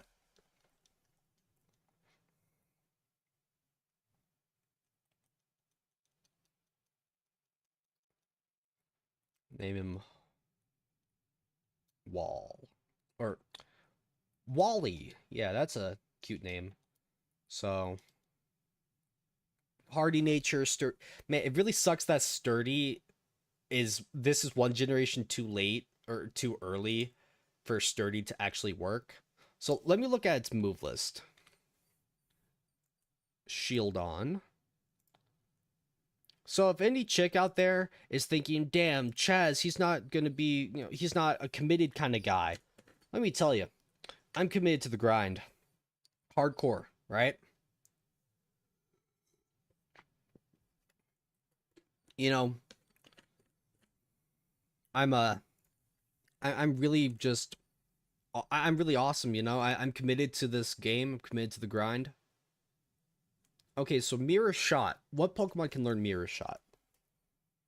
Okay, so Magneton can learn Mirror Shot, but does it learn it in Generation 4? It does learn Mirror Shot at level 85. Okay, so it's cool. If you think you're bad, you're not as bad as this. I'm gonna click that link, man. But you better not prank me. Okay, so Drake raps to CTC Rage. Okay, yeah, that does sound pretty cringe. I don't want to play it on stream though, just cause you know, for obvious reasons. But Lopunny learns Mirror Shot. No, it doesn't, man. You don't know what you're talking about. You're trying to prank me. Warmerdam Trash Cloak apparently learns Mirror Shot. So, trash Pokemon, like, good? No, Lopunny does not learn Mirror Shot. You're just blatantly wrong. You're just trying to fuck with me. It's not gonna work. I see through the lies. I see through the deceit. Let me teach Substitute to Mac before I forget. Because if I forgot to teach this to him, that'd be very, very cringe.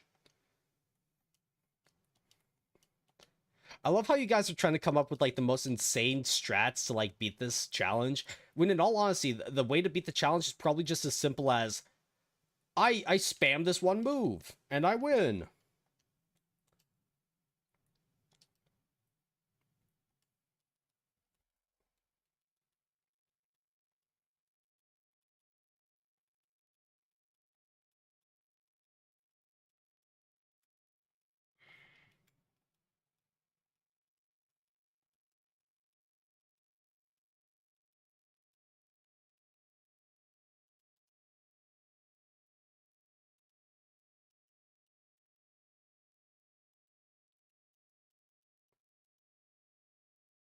I'm should probably take you out so I can.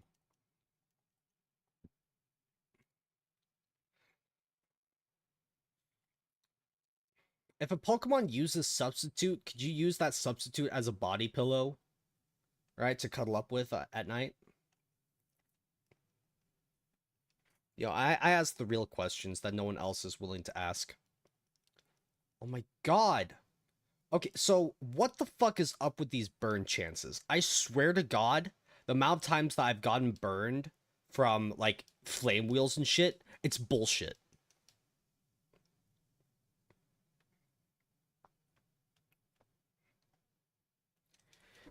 Like, I've gotten some of the shittiest status condition luck. Like, on that one Cyrus fight, I got frozen, what, twice off of Sneasel's Ice Punch? Like, that is so fucking stupid.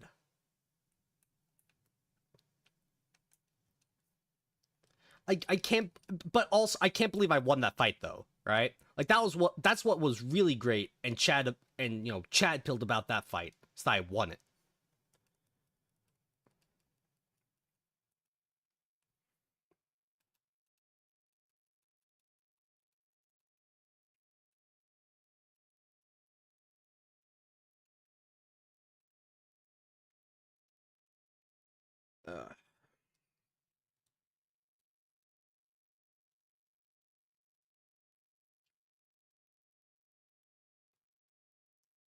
Uh, he thinks I'm trapped in there with him.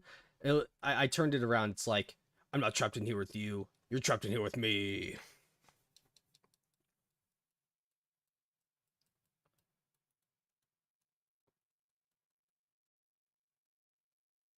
Who's the dedicated tank? I mean, obviously it'd probably be Shieldon, because it's literally meant to just be a defensive wall, but it's not really the best at that.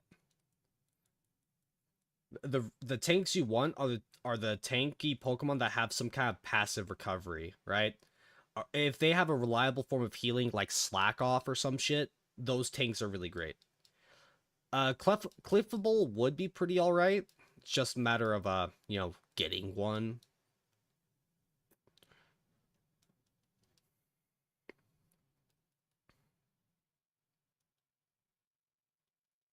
Ha, get crit. Let me see what this item is. Some ether. Great ball.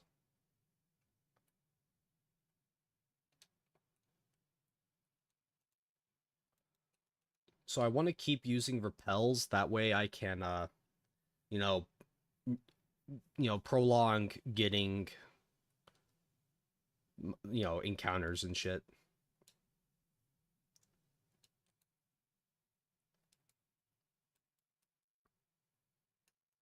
See, this is why Substitute is such a goated move. I love Substitute.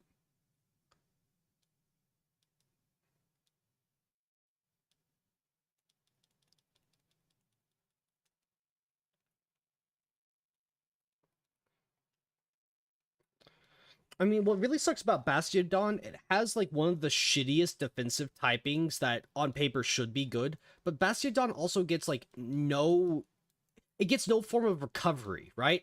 It doesn't get recover, it doesn't get slack off, it gets none of that.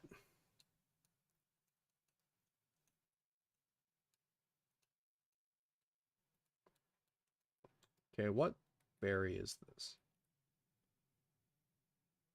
Okay, so this guy will give me okay.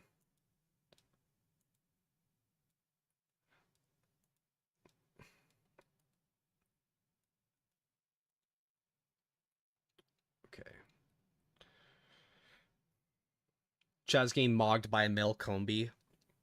Hell no. Melcombi ain't gonna do shit.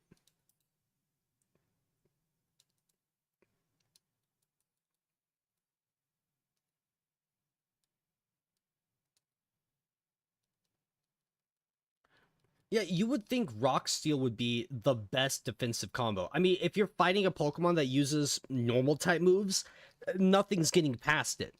But then you have fire type moves, grass, like water type moves, fucking ground type moves, fighting type moves. There are just so many ways the typing can just fail you, right? And when one of the most often used moves is like Earthquake, right? Like Earthquake, 100 base power, 100% accurate. When your typing makes you quad weak to that move, one of the most common typing moves of all in the whole game, yeah, no shit, your typing sucks. Oh yeah, watch me catch a Melcombi that has literally perfect IVs in every stat. The perfect nature, perfect IVs, right? Everything about it is perfect except that it's a boy. Man, why can't Pokemon be really, with the times and let Pokemon transition? Why can't a Melcombi evolve into a Vespiquen? I think that's pretty bigoted. Han Game Freak, what do you think? No retort. That's why I thought. Yeah, Game Freak won't respond to those allegations. You hate the fairy type? Why? I honestly think the fairy type is a really smart extra typing that was added to the game. It gave so many older Pokemon like a new breath of life in the competitive scene. It kind of gave, Dragon type Pokemon the nerf it. In all honesty, it kind of needed a nerf, right? But alongside that, it gave Poison and Steel type Pokemon, actual benefits, right? Because Steel type Pokemon, you would never use them for their Steel type moves because they kind of had nothing to hit, right? Like they would use what they had. But then Fairy type comes out, now Bullet Punch, Meteor Mash, Flash Cannon, all those moves have targets to actually deal damage against.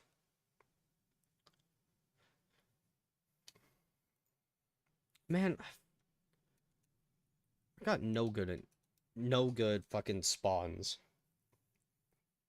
How on earth is Dumb Pixie immune to the full force of primordial being? Sucks to suck, nerd. That's how.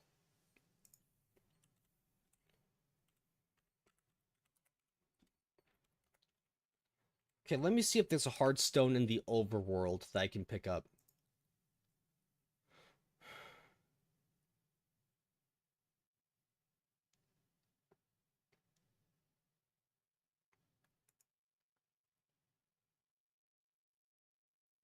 Nope.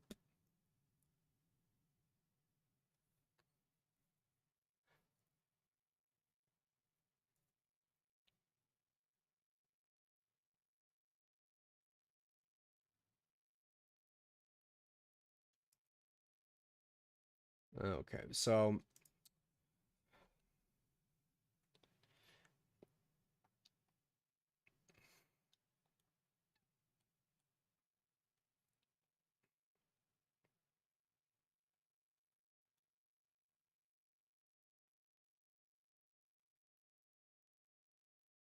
okay, maybe Orberg City is close enough to that area that I could just hop down into it. Let's find out.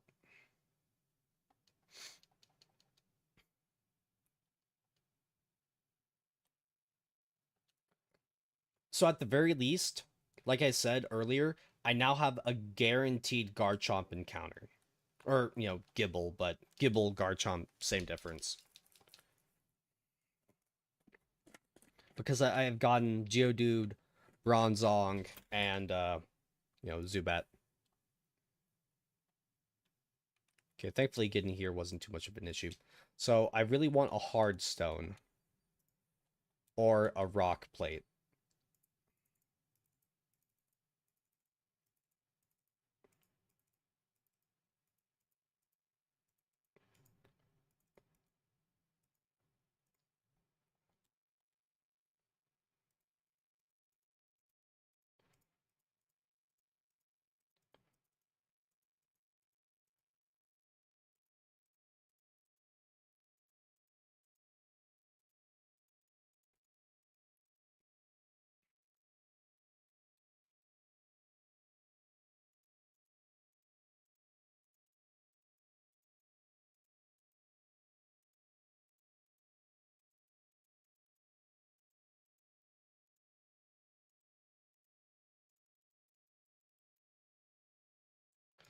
If Yamcha was a Pokemon, he'd definitely be fighting type. Now, I could make the joke that he'd also be part ghost type because of how often he dies, but that's low hanging fruit. That's a bit too easy. And also fighting ghost, it sounds like really badass. Uh, I want to save that type for like that's Krillin's type. But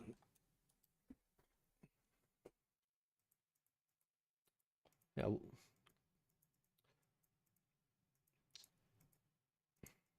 Tien would definitely be a fighting psychic, right?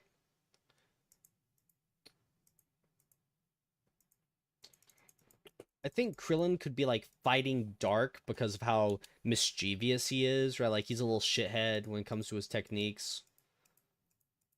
So,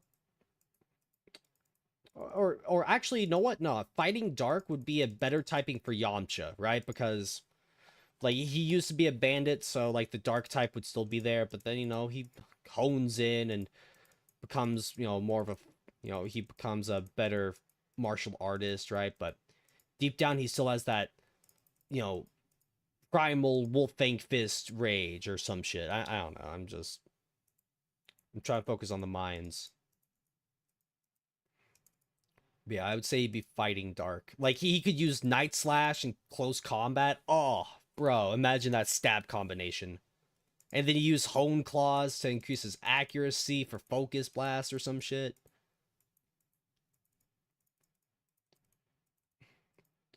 And Yamcha's hidden ability would 100% be no guard, right?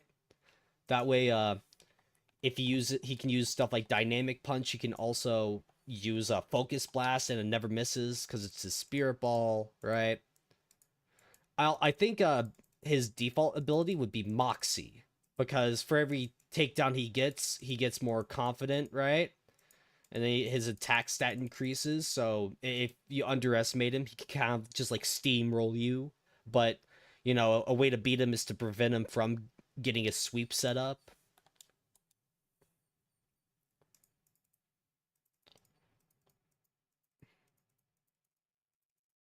I know that there is a Pokemon mod with like Dragon Ball characters, but I don't know where to find it.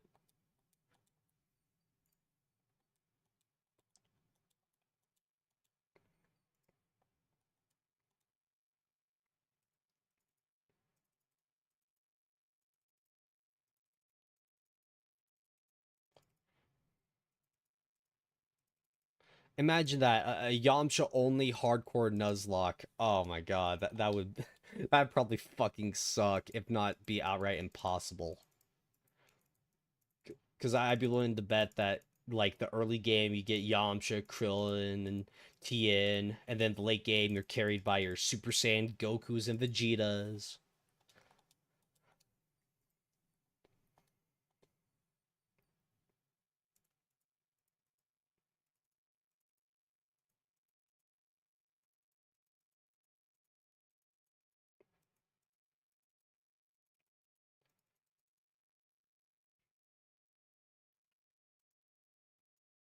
Moxie is a Saiyan trait. I guess that'd be yeah more for the Saiyans.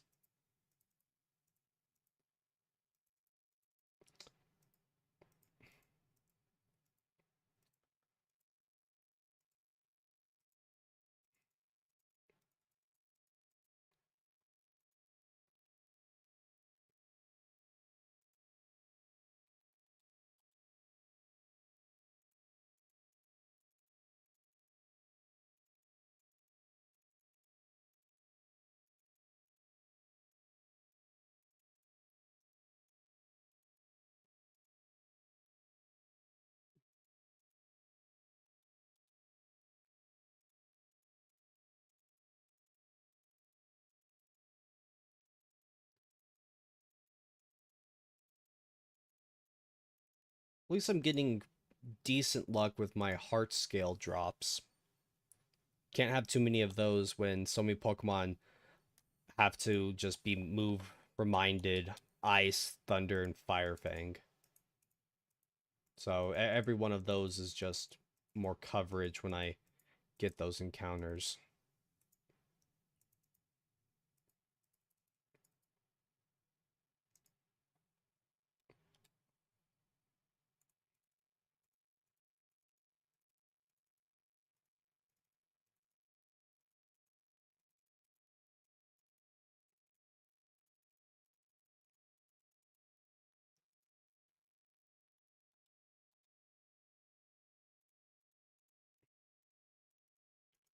Am I really asking for too much to just get a fucking hard stone or like the rock plate?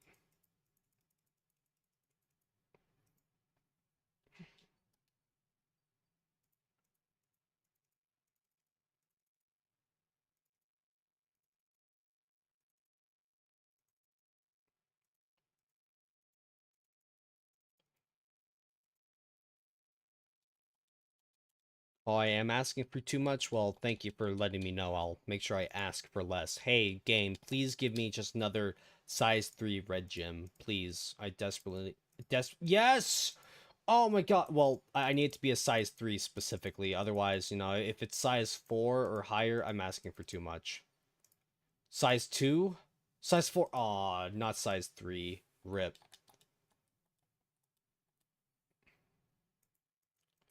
Watch, like, the flower trap be that shitty, she loves me not bullshit, right? Would Nappa be a rock type? Good question.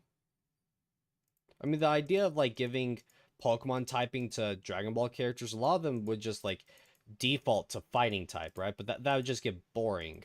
So, I like the idea that Nappa's ability would be, like, sturdy, because he's able to just, like, withstand big hits and shit. Like, if he's at full health and gets hit with, like, Tien's Kiko Ho, Sturdy kicks in, and then Tien dies from, like, the recoil damage.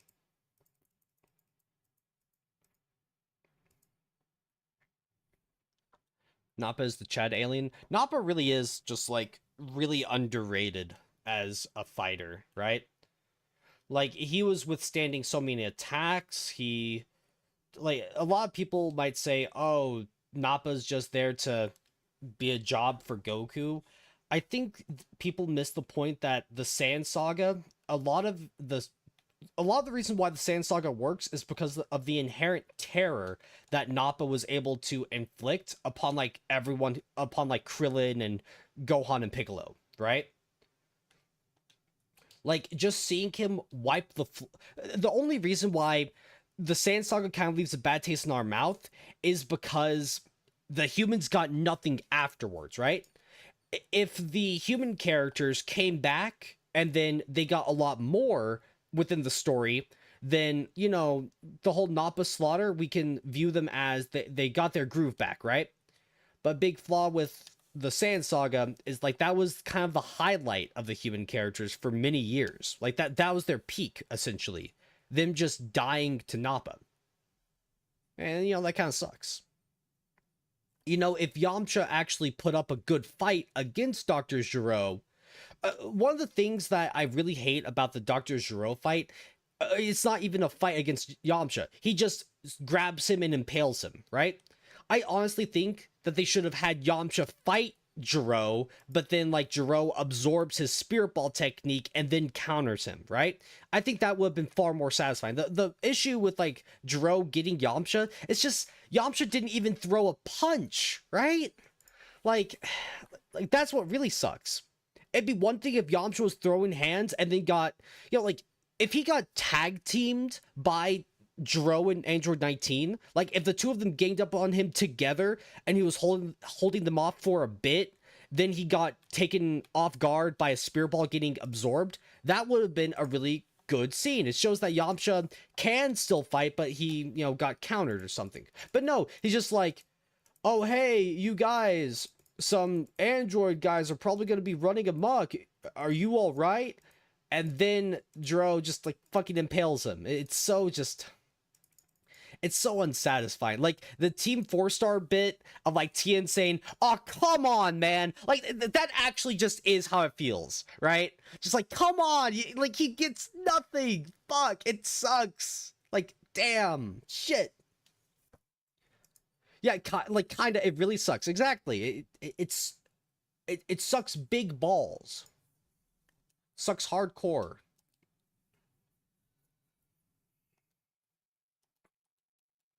Like, wouldn't it be great if Gero told Android 19 to test out his new powers against Yamcha, and then he, like, kind of underestimates his battle prowess? Yamcha gets, like, a couple clean hits in, and then he gets, like, grabbed and absorbed. Like, Yamcha kind of trying to reveal to everyone that they can absorb energy. Like, that's a decent idea, right? Where Yamcha absorb the full brunt of their like terror. Like he gets impaled. I don't have a problem with Yamcha getting like impaled like that, right? Like that's not the issue. The issue I have with that scene is that it instantly happens, right? There's no build up to it. There's no Yamcha fighting back for a couple panels. It's just one moment he's talking to them, the next impaled, and it just feels sad. Okay, so I'm gonna save. I'm gonna see if I roll the counter, the clock forward a bit, if it'll reset the mines, because I really need better spawns.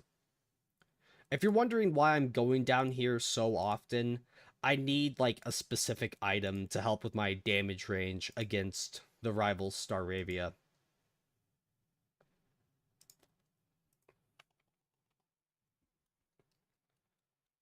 Exactly, K6. Scene starts, Yamcha gets, like, beat up, scene ends. Then they, like, fly away to a deserted, rocky field and continue the fight. You know, it's just... it's very unsatisfying.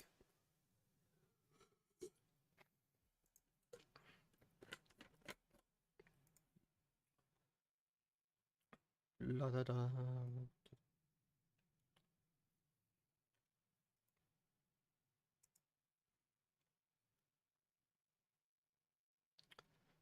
Man, I hate how the underground is... I know I said this earlier, but the fact that the underground is, like, segmented in the way that it is, it just... Did I watch the video you sent? No, I've been playing the Nuzlocke. Like I opened it, I saw what it was. It was like Drake rapping to like a Pokemon showdown thing. It's like I'm sure it's funny, but you know, I've got a Nuzlocke to do. Yeah, like okay, so the choice scarf, I knew for a fact that the choice scarf was locked behind the battle frontier. That's why I assumed the specs were as well.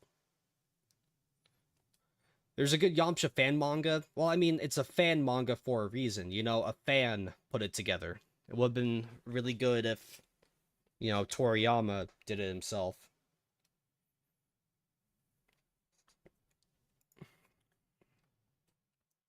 And sadly, yeah, Yamcha risen up that girl in the Dragon Ball Heroes anime. Well, guess what? You know, he doesn't even get her because she's like, oh, hit me up in like 1,000 years and then we can get married. It's like, oh, damn. That's a real Rip Bozo kind of moment, Yamcha. I'm sorry, bro. Sorry, buddy. Like that's a Zuko, that's rough, buddy moment right there.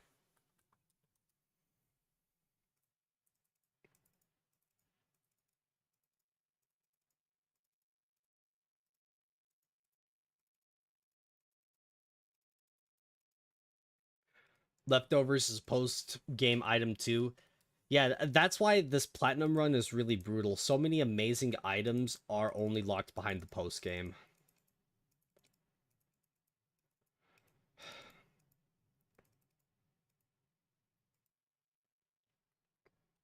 Thoughts on the Boo Saga? Boo Saga is great.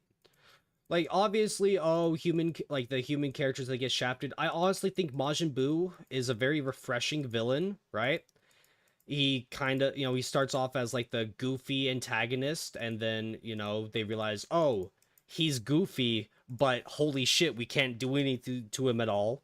You get really iconic moments like the final explosion, like the fusion stuff. Like the Buu Saga introducing fusions alone, right? Like that alone just makes it such a good arc, right? Because there's so many new creative ways the characters can fight. And, you know, Hercule befriending Majin Buu, it's like you don't expect it. So Hercule gets some great development too. And then Krillin being with his wife and daughter, oh, it's great. I know a lot of people are like, I hate that Gohan is now trying to live a happy life as a student, trying to be a scholar. And to those people, I'm like, do you even know the series? You're like, Dragon Ball fans not reading their own source material, right? Like, oh, you're telling me that now that the world's at peace, Gohan wants to focus on his studies and be a scholar, right? No fucking way. And oh, and like, yeah, they do the whole, oh, he sits for a day and then unlocks his power, right? Well, it's not like Gohan just immediately won. No, like Super Buu was able to then overpower Gohan back, right? So Gohan didn't just auto win. Like he was beating up base Super Buu, but then Super Buu outplayed him. So like it feels satisfying, and then you know it's just not an insta win kind of thing. So I think Potential Unleashed Gohan is great, and like the fact that they kind of start the Buu Saga going back to the World Tournament, like it feels like it's breath of fresh air. We're going back to where it started, but with a twist, right? Like the World Tournament isn't the focus. Like, hey, Majin Buu's going to be awoken, right? So I honestly think the Buu Saga is great.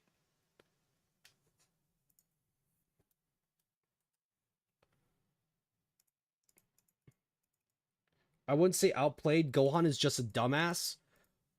Not really. Super Buu outplayed Gohan. He like goaded Gotenks into like fighting him again and used that to his own advantage. Like Super Buu was being pretty smart in that moment. Oh, Moonstone, nice.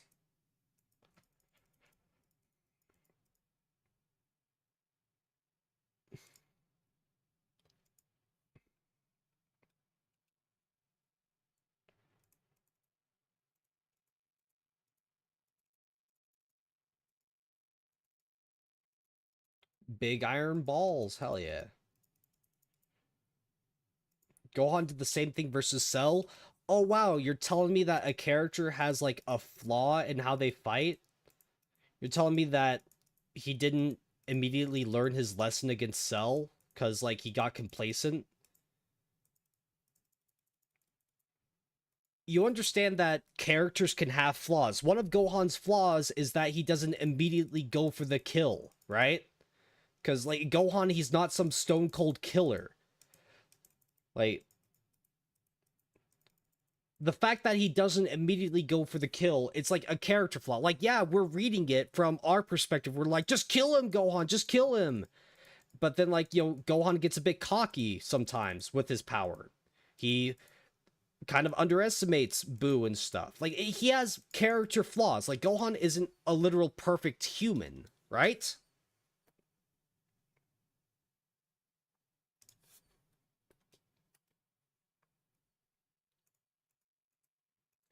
Like, yeah, we're just reading the manga and we're like, oh, just kill him, Gohan, just kill him. And wanna know what Gohan wants to do? He wants to make Super Boo pay for everything he's done. Like, from Gohan's perspective, just immediately vaporizing Super Boo in the blink of an eye, that's not enough, right? Like, when Super Boo says, oh, you want to fight Majin Buu? And then Gohan says, fight you? Nah, I want to kill you. That's him wanting to kind of torture Majin Buu, right? Like, he killed Chi Chi, he killed his mom, he killed everyone that, like, he really grew up with and stuff. Like, Gohan just giving Buu a fast and, like, semi-merciful death? No, like, fucking torture him, right? But then, that kind of attitude to not immediately go for the kill because he doesn't want to do that most of the time, but bites him in the ass. And then wanna know what he does? In this Dragon Ball superhero movie, he finally immediately goes for the kill. Like against Cell Max, he doesn't hesitate to just unleash his super powerful special beam cannon move, right?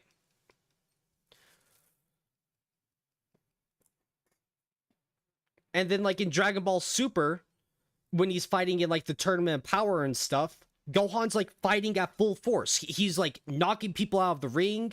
He's fighting as good as he can. He's not hesitating to take opponents out and whenever he has the chance, right?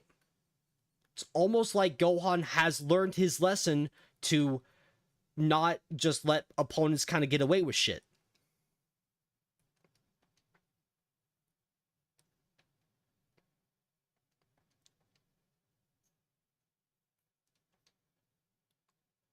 They nerfed Gotenks in that movie. I mean, oh, so you're telling me that a super specific technique that needs perfect form that they don't practice doing at all for like 5 years, they don't get it right on the first try? Yeah, no way. I wouldn't say that that's them nerfing Gotenks. It's just Goten and Trunks being kind of stupid. Like, Goten and Trunks are now also kind of like trying to live their peaceful lives and shit. They're not training to do the fusion technique all day, every day, right? Because they got high school lives to live and shit. And I think that's good. I think that's perfectly fine. I mean, the perspective of only Piccolo and Gohan could be cool in that movie. I mean, I wouldn't go that far. I mean, Krillin and 18 are pretty cool, right? Bulma's got a dummy thick ass, and that's pretty cool. And you're telling me that a movie that's specifically about Gohan and Piccolo, like they are the main characters of that movie, that they get like some of the highlights and shit? Oh, no way. Holy shit. Who could have seen that one coming? Yeah, exactly. Like Gohan, he doesn't bear any personal grudges against people in the tournament power, right?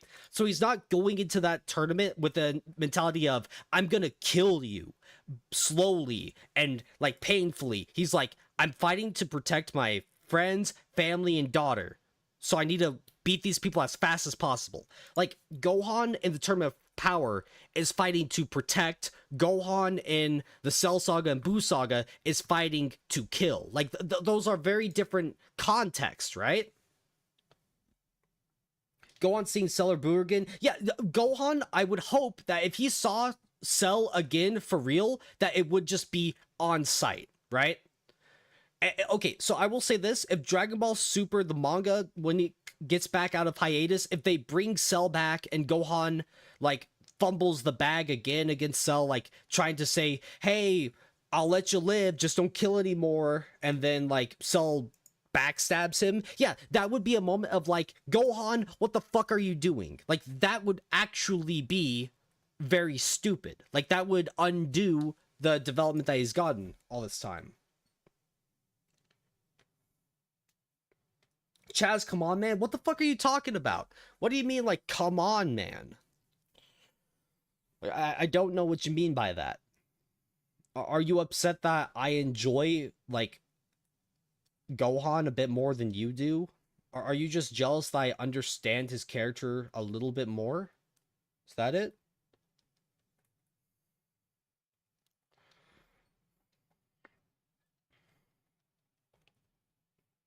No, fight someone, please. Look, man, I was trying to find a Okay, you don't understand, man. I like going underground and trying to get items and shit. It's more important than you realize. Far more important than you might realize.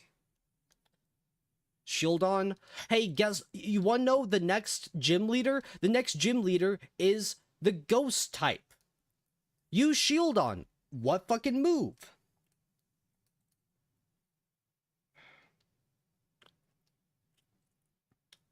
Like this ghost type gym, I cannot underestimate it in any way, shape, or form. Because all of their ghastly, they're going to have moves like curse and mean look. So at any point in time, I could just lose like some of my important Pokemon. Like when I say I want to play this game as cautiously as I possibly can, I really mean that. What does Pachirisu get?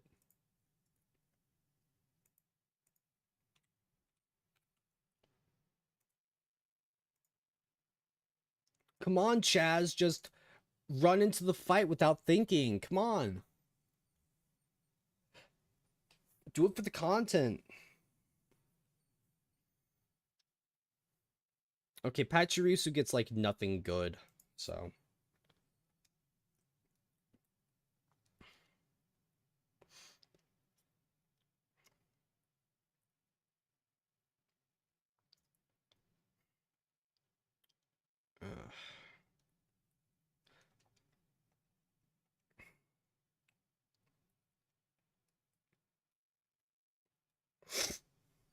Pachi wins world tournaments. Pachirisu won one world tournament because of the very specific format that it was a part of. That Pachirisu that won worlds, that was literally lightning in a bottle. That will never happen ever again. The only reason why Pachirisu won is because of like the very specific team and good, like it was just very specific to the fact that at the meta at the time, it could do things like follow me. It could use Iron Deluge or whatever it's called to make Hydreigon's normal type Hyper Beam turn into, you know, a fucking like Lopunny at least gets jump kick. Well, yeah, I'll use jump kick against the ghost type Pokemon. You're right. Okay, I'll slow this down so it's the circle, so I need to get past this bitch. Boom.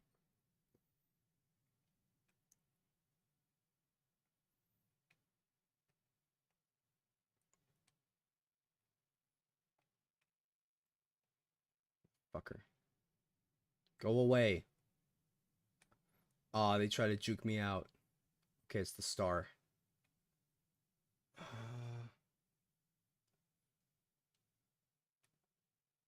It's the sun. So I really want to avoid encounters in here. Because like this is one of those weird times where the gym trainers themselves are more threatening than the gym leader. Oh wait, I can go up and around here. Perfect. Heart. Fuck.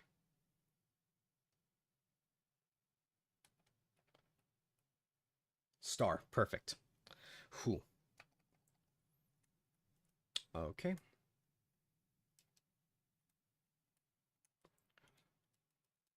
Okay, we'll level everyone up to 26, but this is one of those fights where Grodel hard carries. Like, no one else can really do anything.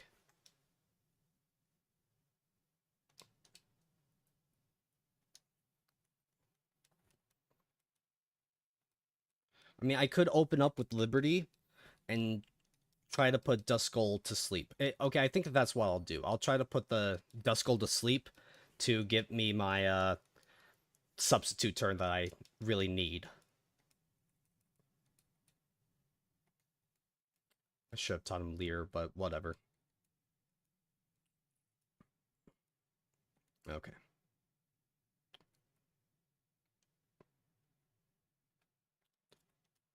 Give Grodel the Chesto Berry. Switch. Okay.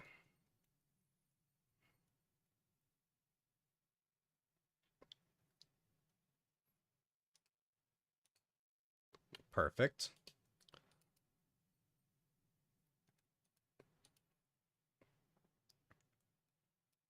One, two, three, four. I believe we can start attacking now.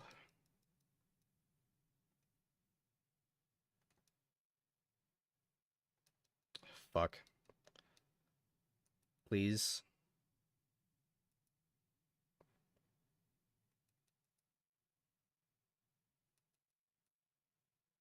Okay, boom. Good, good. That's why I gave him a Chesto Berry, in case she tries to put me asleep.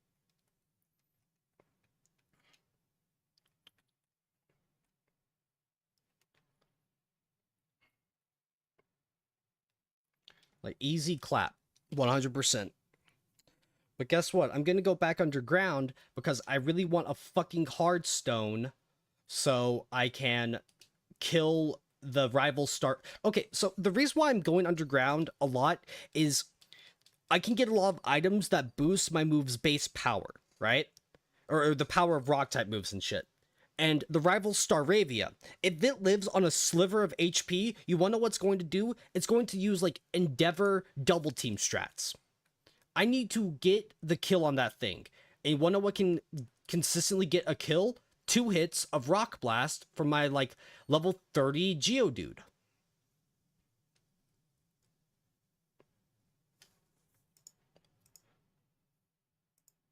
So like you can say, oh, you're playing like very cautiously and passively. I want you to just get into the battles and shit. Like I get that, man. Like trust me, I understand. Like I don't want to be down here as well, but I would rather spend another 20 minutes running around here trying to get specific items than to wildly, blindly run to a fight that I'm not prepared for. Because guess what? I've lost Gyarados to this rival fight. I've underestimated how this rival fight can really go down, and it's bitten me in the ass. So that's why I don't want to take any, like, Gyarados needs to survive, right? Pure and simple, it has to live. And this rival fight really is just kind of a motherfucker. Why are they all up there? I can't, like, okay, in case you're wondering, I physically can't get up in that top right corner from the way the Sinnoh map is, from the way I'm locked out of it. And that's why I think the underground is really fucking stupid sometimes. Have I watched Bleach? I've read some of the Bleach manga, but that was many years ago back in high school. You know, I like Bleach. I think Bleach is all right, but I've never really felt the urge to, like, I'm gonna sit down today and just watch Bleach, if that makes sense.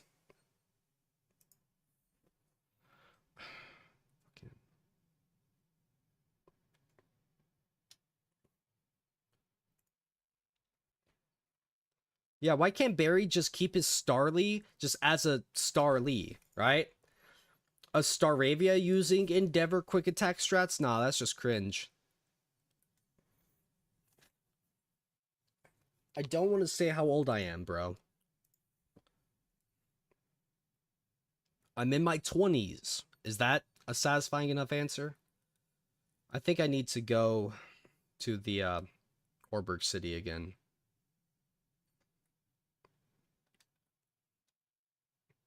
Yeah, good Fed posting, bro.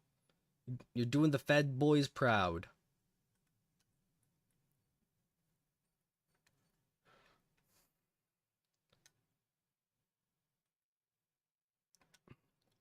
Yeah, I turned 16 tomorrow, so any of you guys trying to hit on me, you're grooming me. Stop grooming me.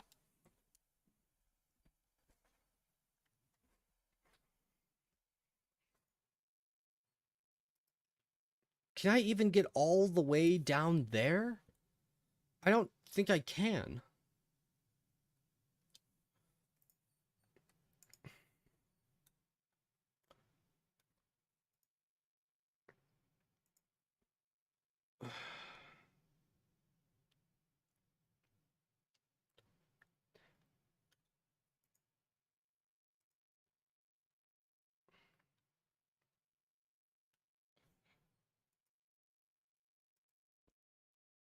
I don't want to. I do not want to say how old I am. Can you stop asking me? Let's just leave it at that, please.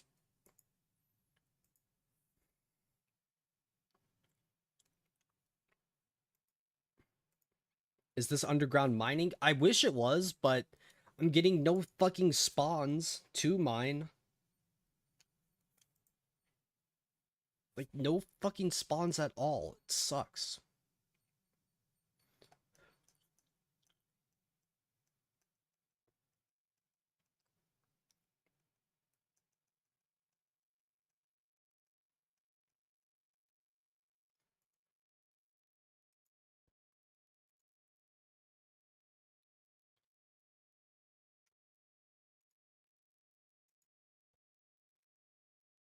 Okay, maybe if I go up and just advance the clock by like 2 days, they can reset. I know that this is tedious, guys. Believe me, I don't want to be doing this for much longer either. But like I said, I would rather do this for a couple more, like for like 20 more minutes and get the items I need than to just not prepare properly and then die.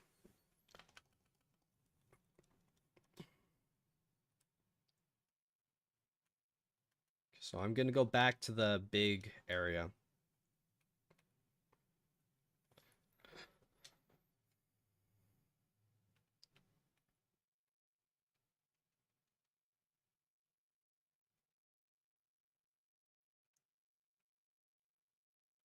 It's better than restarting exactly.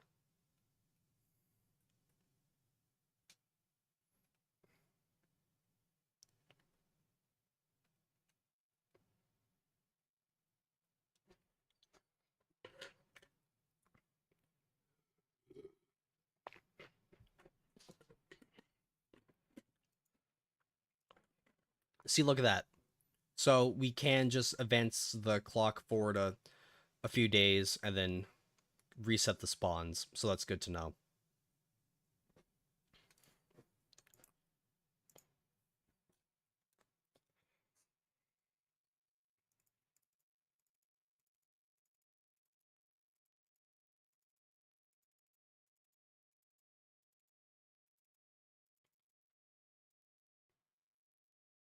See, look at that. Perfect. Look at all those sparkles. Red shard. Nice.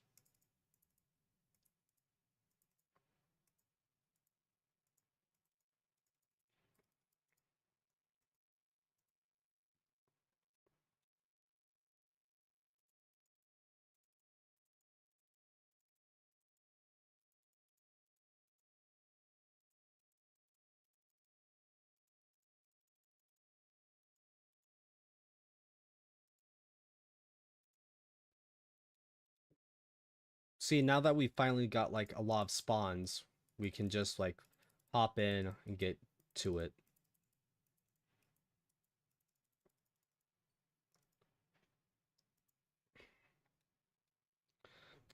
So not skills, but I can get held items down in here.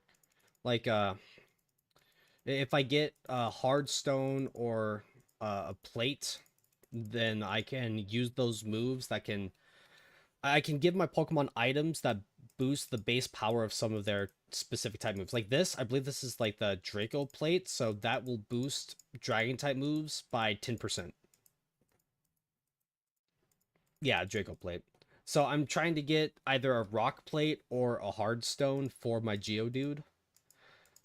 And alongside that, we can get items we can sell. We can get items that like this is just it's a way to kind of like boost your power in the early game just a little bit. But obviously it's very time consuming, luck dependent.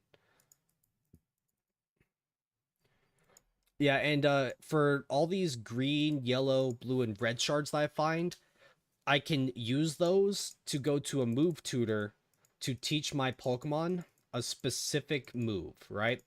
So 4 blue and 4 yellow shards will allow me to teach a Pokemon Zen Headbutt. So just about everything that I get down here is useful in some way, shape, or form. Now the gems and the spheres, those are just useless. Those are just fodder, right? Because if you only got useful items down here, like this would be a very busted mechanic. But the fact that, you know, a lot of the good items are uncommon and shit, you know, you have to really dedicate a lot of time to it. Like, that's the trade-off, right? You could go into the mines and try to farm up the items you need, but it might take you a while.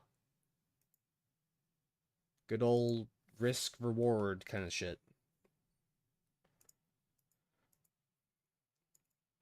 So yeah, yellow shard, I need that.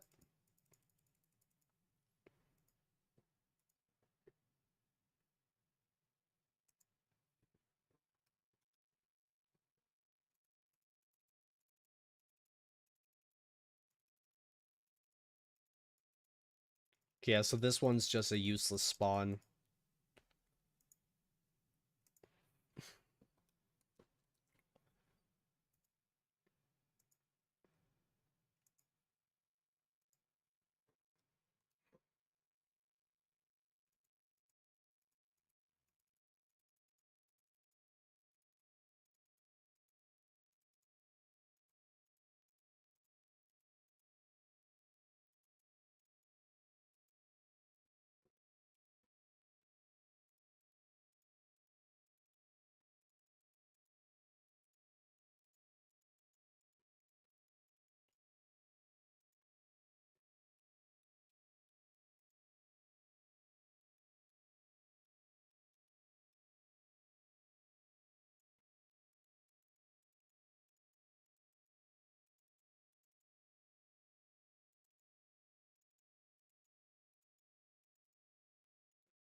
Oh, he's talking about terrestrializing. It's the newest generation's gimmick.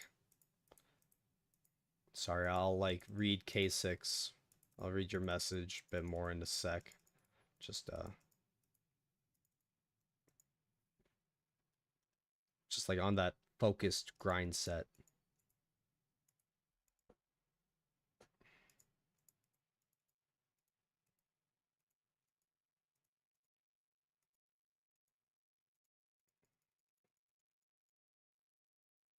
You only played yellow, blue, and red? Jesus Christ, we got Boomer in chat.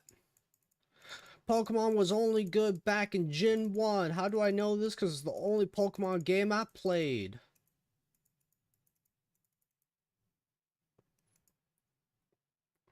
Big mode, you mean Dynamax? Respect everything. Like, how dare you say, like, big mode? That disrespects Big Pikachu. Or Gigantamax Pikachu. Back in my day, Pokemon was fun when your opponent could just use Rap and kill one of your own Pokemon, and there's nothing you could do about it. Gen 1 Pokemon is peak Pokemon. Yeah, critical hits were tied to your speed stat, so slower Pokemon like Snorlax could just get decimated by Pokemon like Starmie, or like, obviously not that, but like Tauros, oh, wow. I gotta love Jin 1 Tauros.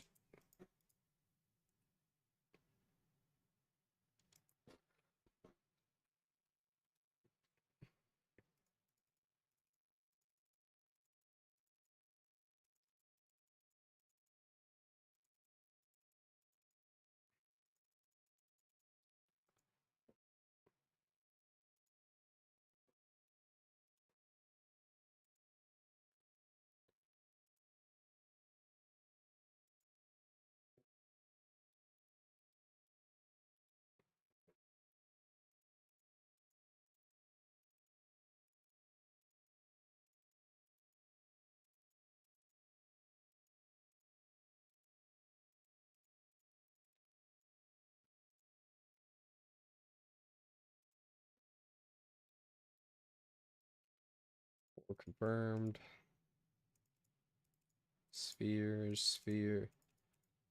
The fucking fossil. I mean, I'll get it because, you know, it's a fossil, but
DSP is more competent than Kamala. I would trust Darkside Phil with with this country more than Kamala Harris. Like you would think how long DSP has been doing his gaming career, you'd think by now he will have just completely fallen off, but somehow he's still alive and kicking, right?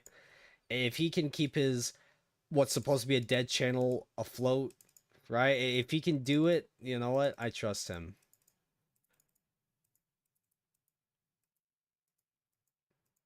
DSP has my vote.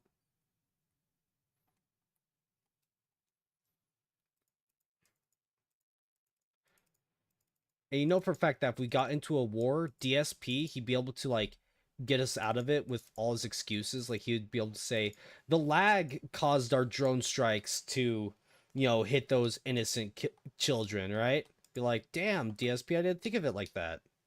You're right. It's the lag's fault.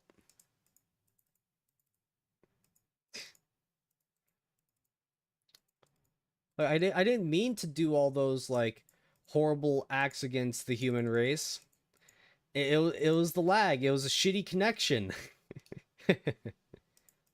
My controller bugged out. It's like, you know, I believe him. After what happened with the like submarine that sank to the bottom of the ocean using the Xbox controller, you know, I believe it.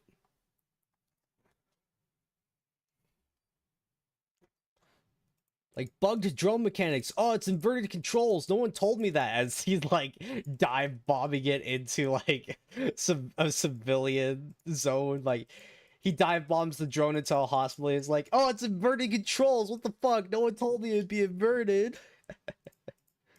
It's like, oh, DSP.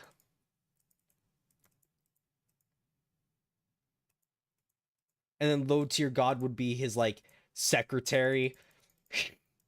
He calls up North Korea and says like, "Hey yo, Kim Jong Un, get that ass banned." When he presses like the big red button. Yeah, yeah. Low tier god is his secretary of defense, and wanna know how he defends the nation? Just says, "Get that ass banned," right?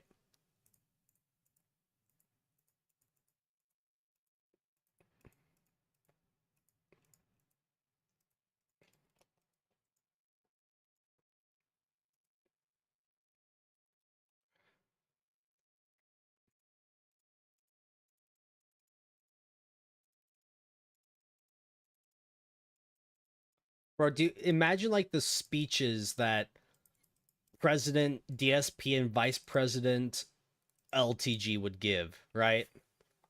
Like DSP, he'd try to like quell the masses by telling them it's not his fault, and then LTG just like comes out here and says like all his racist shit.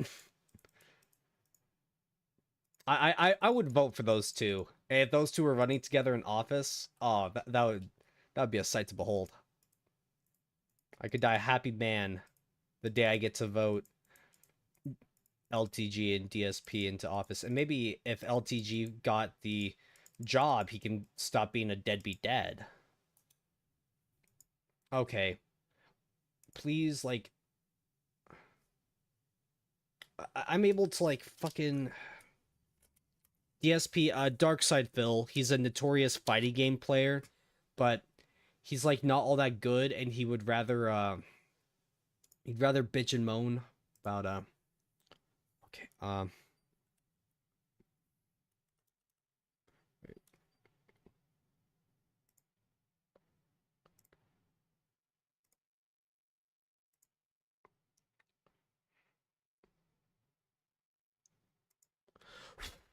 perfect. Okay, so I am able to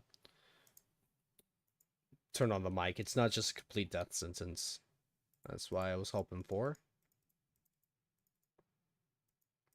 See, look at that. I stop and I think. I don't overreact.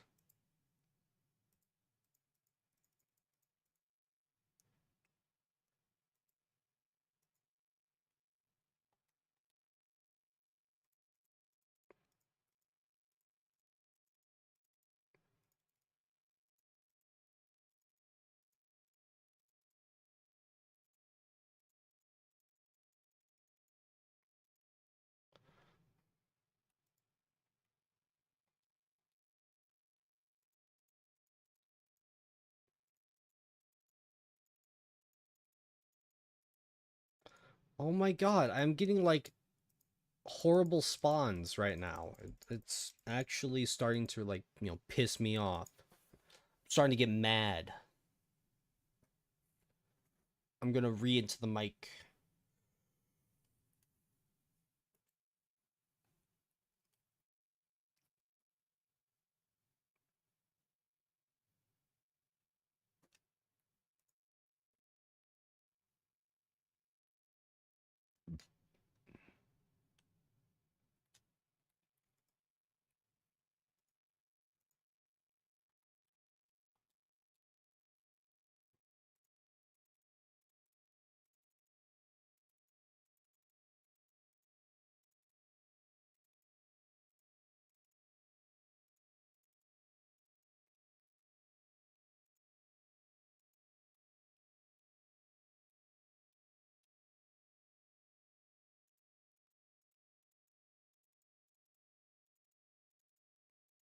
Trying to think of, other horrible candidates for, office, right? Like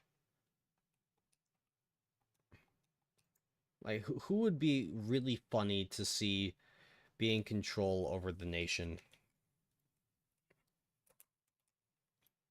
And I mean that from like the perspective of them being like a internet celebrity or some shit.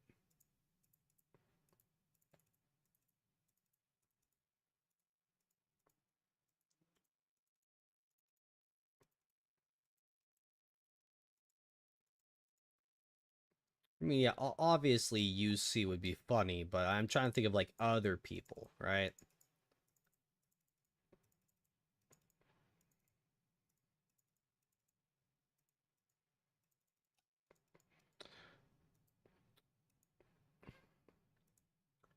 Wings of Redemption for like, Department of Health and Public Safety or some shit.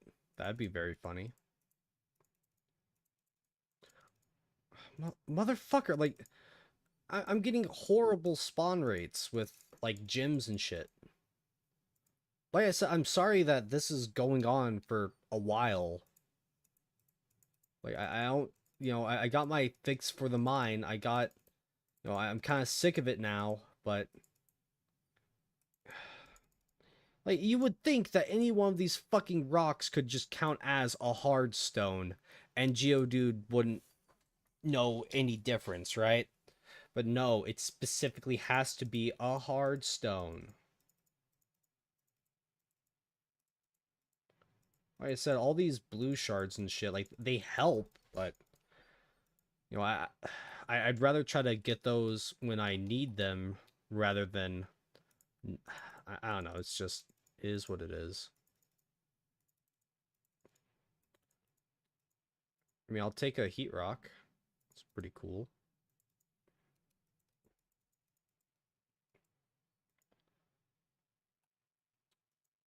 I mean, do we really want Boogie 2988 on, you know, in the White House? Because the thing about Boogie, he at least admits when he lied. You know, he admitted to the whole lying about cancer thing. Do we really want a politician who admits to lying? No, no, no, no. We need politicians that, you know, put the blame on someone else, that like skirt the line. That, you know, it's not their fault the country's turned to shit. It's someone else's fault, right? Like, that's what we really need. But Boogie, he'd be a bit too much of a bitch, right? He would, you know, he wouldn't have a spine to be a liar and a politician like that.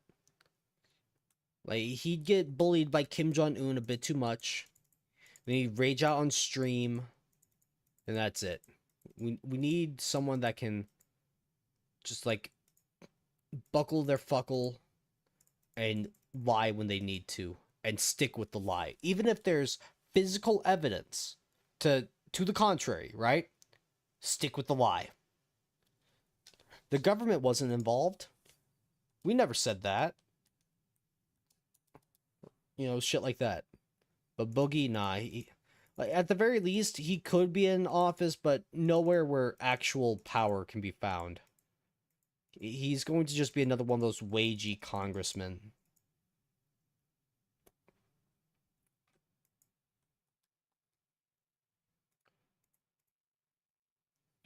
My mouse keeps, like, fucking up. Boogie lied. Yeah, Moon. Boogie, he's been saying he's, like, got diagnosed with cancer or something, right? And then on, like, the Lol Cow Live podcast or whatever, he he was trying to say, yeah, I've got my medical records. It's got right there the diagnosis. And then when he was pressured to actually pull it up, he's like, it's not on there now. It's like, oh, come on, man. Like there was no just document that said Boogie 2988 has cancer. And then he got liar tattooed on his face. He also was like scamming like his audience for like a crypto, you know, fucking coin shit. I don't know. Like, I'm not a Boogie 2988 like hater that like follows everything that goes on with him. It's like just seeing shit on Twitter, but you know, it's funny to think that at one point in time, Boogie used to be referred to as the Mr. Rogers of YouTube, but over the course of the past couple of years, his fence sitting stopped being effective, right? He started being a bit more like iffy about shit. Oh, he suddenly has a new Tesla that he bought using his viewers, you know, money and shit, or like donations and stuff. When it's like, hey, don't you have others to worry about?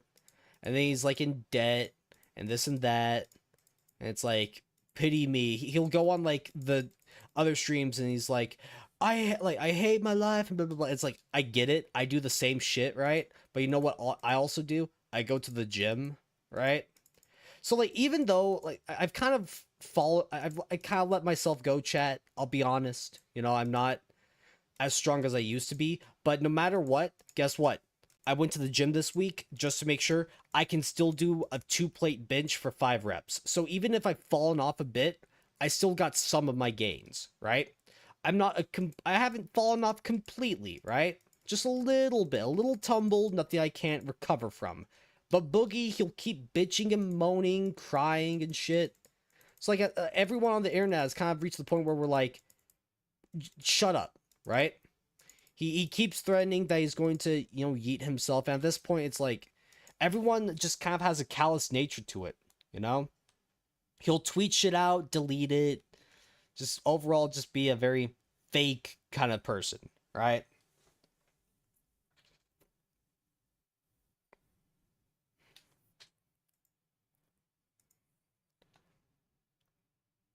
But like I said, I'm not some hardcore following every step Boogie takes kind of thing. You know, I've watched a couple of YouTube videos talking about like the downfall of Boogie 2988. You know, I've watched shit like that just in the background while I'm doing something else, right? So don't come at me thinking I'm a Boogie 2988 expert. I'm not. But you know, I never really watched his content. Like I was never a hardcore Boogie fan. Did I see a clip or two of like him doing his like Francis character? Yeah. Is it funny seeing like a fat man be like, "Where's my Mountain Dew?" Yeah, that was pretty funny. But then like he himself, as the years have gone on, everybody's kind of just sick of his shit now, right? Everyone's sick of his fence sitting, him trying to say, this side of the argument has its points, and this side too. I'm somewhere in the middle. Good thing here, bad thing there. It's like, okay, cool. We know that you can't form any opinion by yourself, right? You just kind of say what everyone expects to hear from you now.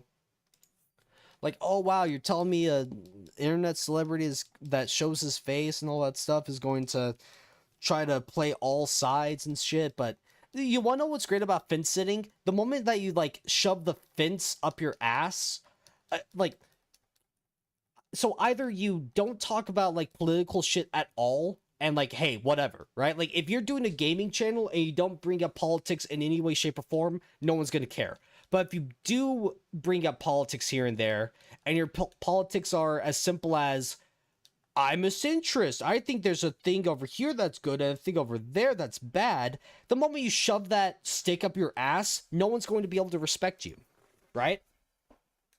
The moment you decide to shove the fence post up your ass, right? No one's going to be able to take whatever opinion you say seriously because everyone is just able to kind of see through your, bullshit.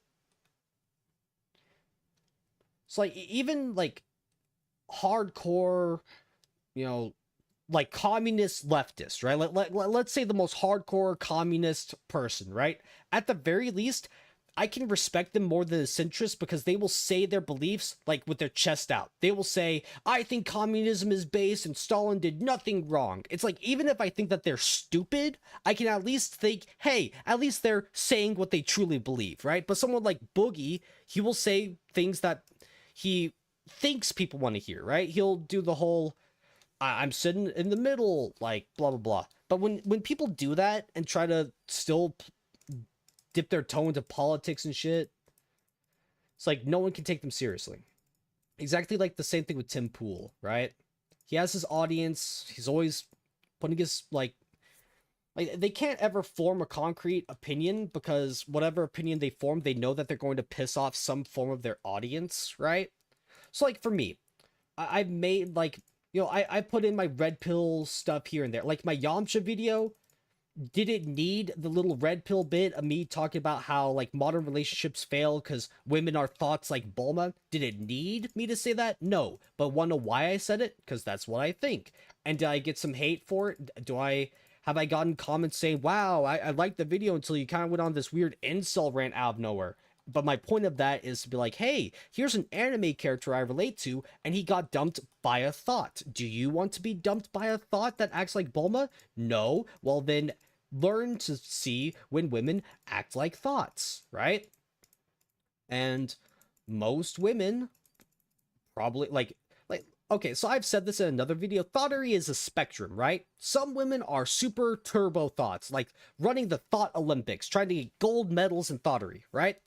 But then you have something like, Peggy Hill lying about her virginity to Hank, that kind of thing. That's still thoughtery, but it's not just like immediately dumping your boyfriend for someone better, right? Like it's a spectrum.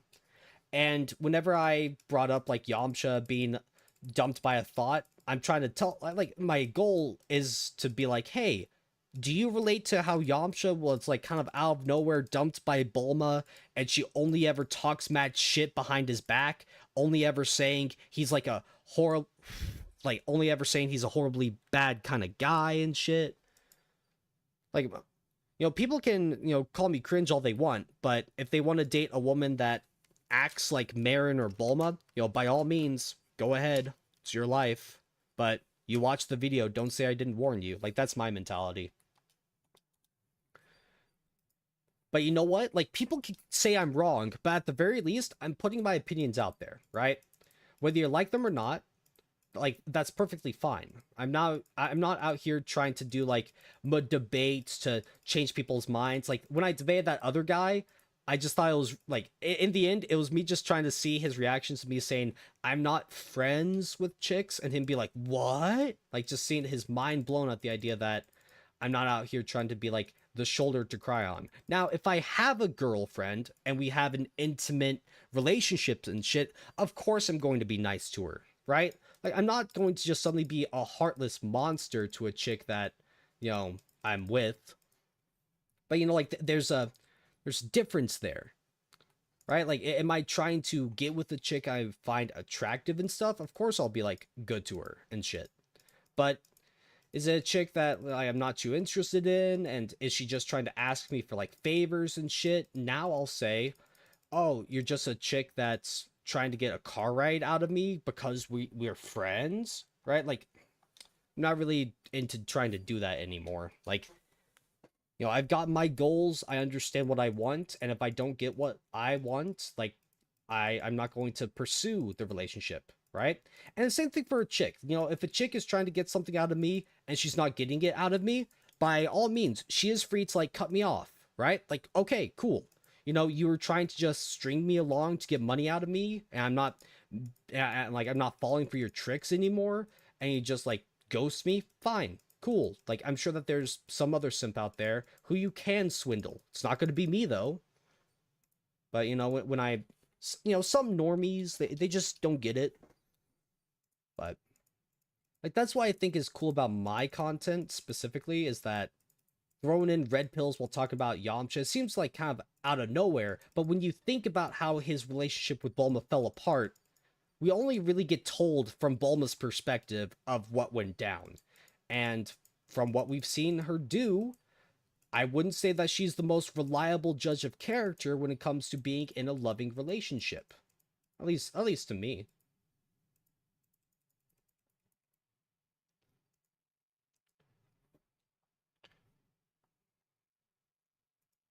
Oh, motherfucker. I think I need to replace my battery in the mouse.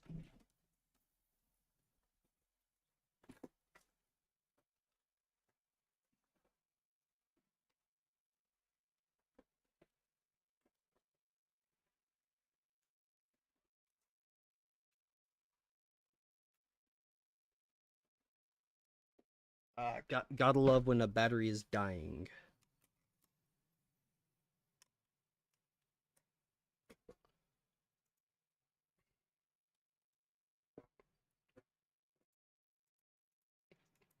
Yellow shard, nice.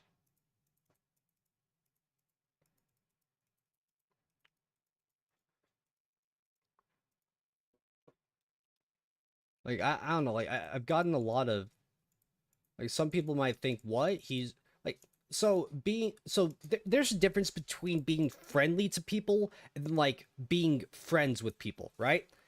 Like I encounter women all the time when I go outside, when I go and touch grass, right? Am I friendly to them? Sure. Like, if I'm talking to like a barista or waitress, I'll say, please and thank you. Like that's being polite, but I'm not out here asking her, "Hey, how's your day going? Like, are you feeling okay? Like, oh, your boyfriend's being a jerk. Oh man, that sucks. Do you want a shoulder to cry on?" Like, I'm not doing that. So like that other guy that I debated a while ago, like he didn't understand that me not being friends with chicks, like it's not just a like it's a spectrum kind of thing. It's not just a 0 100%. Like zombie bomb's a chick and she's in chat all the time. She says that she's like in a relationship and stuff. Like she says, "Oh, Scott this, Scott that" occasionally. And like am I friendly to her? Sure. I'll be like, "Hey, you're in chat, zombie bomb. I'm naming a Pokemon after you." right? But like I'm not trying to riz her up over the internet, right? Because like one, she already is in a committed relationship, and I don't want to try to like ruin shit like that. I'm not into that, right? Like that doesn't. Like, I want to be a good person in that regard. And two, I've tried over the internet stuff, and it's gonna take like a huge miracle for it to like actually work in the future. And I'm just using you as an example, Zombie Bomb. You know, don't think about it too much. Don't take it personally. You know, I totally don't dream. And you know what? No, I'm just gonna stop like these jokes here because I don't want to actually like I don't want to say a joke about someone that's like listening to me. You know, and I don't want to push it too far. I don't want to do that, especially when it's you know I've learned my lesson about that.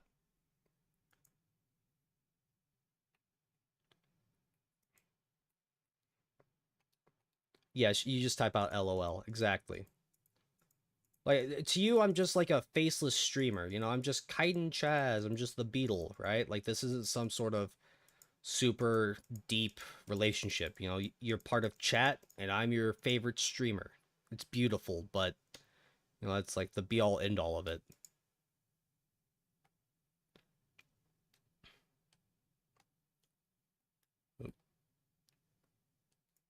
Like you're here to watch me play Pokemon and be a retard. You're not really here for anything else. Like I know my audience. You guys just want to see me be a fucking idiot. It's like I get it. I'll give you what you want, chat. You just gotta be patient.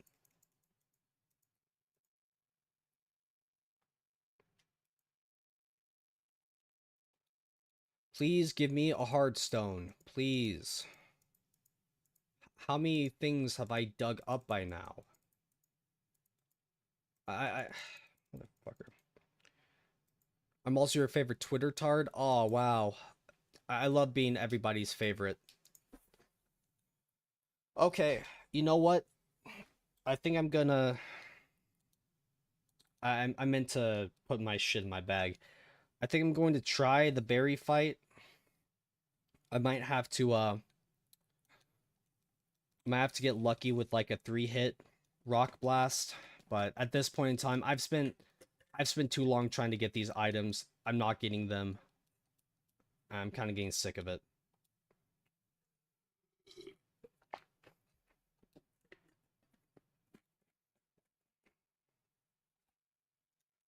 What I could try to do is use like if I open up with Gyarados and use Tackle, then that could be a tiny bit of damage, and that might help me get the damage range I need for a two-shot. Because his Staravia can't deal big damage to my Graveler.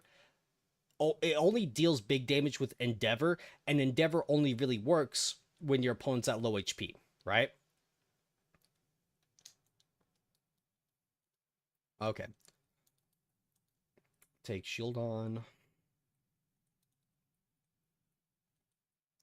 Actually, no, I'll take Squishy instead.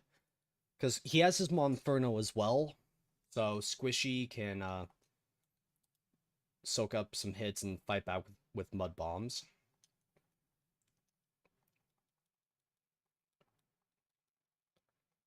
Yeah, Rock Blast against Focus Sash definitely help out a lot.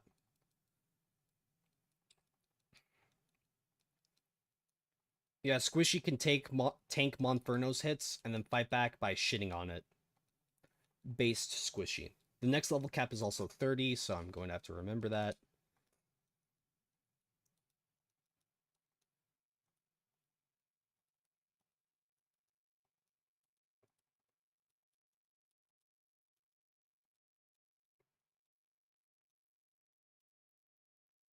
So yeah, once again, I'm sorry I spent like an hour in the underground trying to get items. I mean, I got a lot of good items. I just was hoping to get one or two specific items, and that's why I feel, you know, a bit disheartened, but I'm going to keep it as a Shellos for now because I'm pretty sure I need it to stay a Shellos so it can get one or two moves earlier. So yeah, I'm going to open up with Gyarados. use tackle, and then hopefully, at the very least, lowering his attack by a stage. If only I had Leer. I accidentally didn't teach him Leer, so. Come on, Rock Blast. Come on, Rock Blast. Please. Please. Okay. 2-shot, perfectly fine. Roselia. Switch to Liberty. Hypnosis. Perfect. Now we'll swap back to Mac. Substitute. Get fucked. Oh, he's trying to use Curse. Oh, you love to see it. Or no, he's trying to use Leer. But he's an idiot.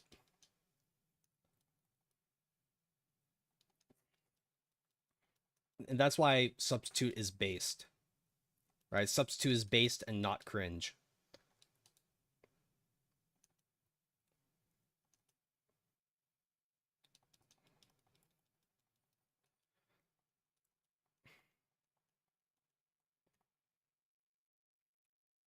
So like that's my mentality of trying to fight his Staravia right now is it's going to try to spend 6 turns setting up a double team. All I need is 1 turn where Rock Blast connects and it's just going to take it out. So all the turns it's wasting, not doing anything, perfectly fine. Let it waste its shit. I'm in the goon cave. No, I'm not. I'm not gooning. Why would you think I'm gooning, huh?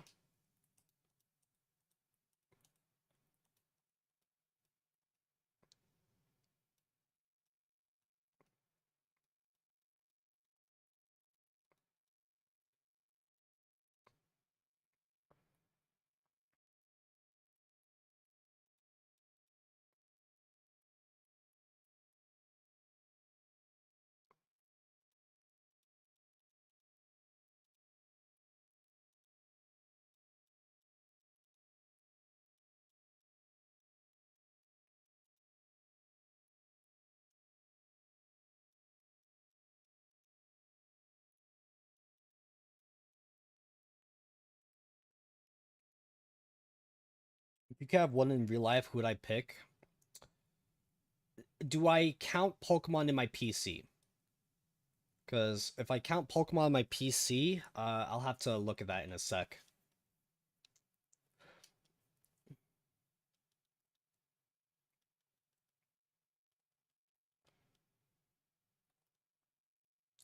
I know this fucker has like Rock Throw or some shit. I'm not about to let it pull my Staravia.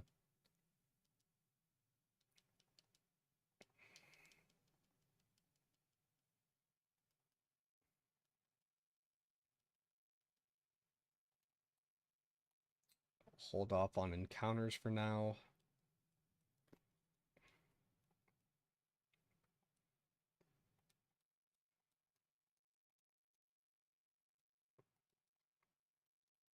Lol. Oh, they're gonna cry. Gonna keep crying, huh?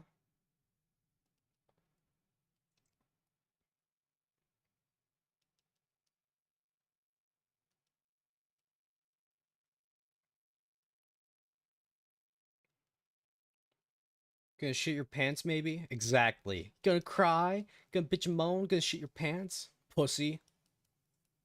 Just out of no, like, it's a little child, too. It's like, whoa.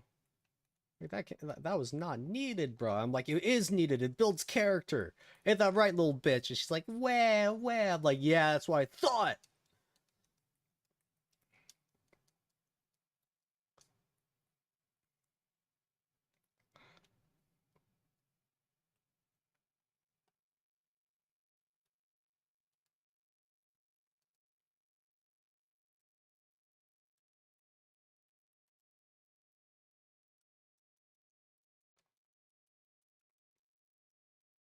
I'm gonna put some dirt in your eye. Yo, is that a Toby Maguire quote?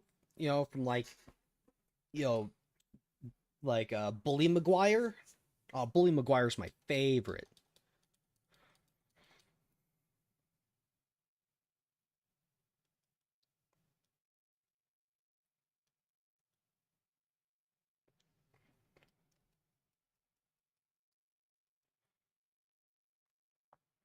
Imagine if the rival fight immediately fought you again, like right here, right now.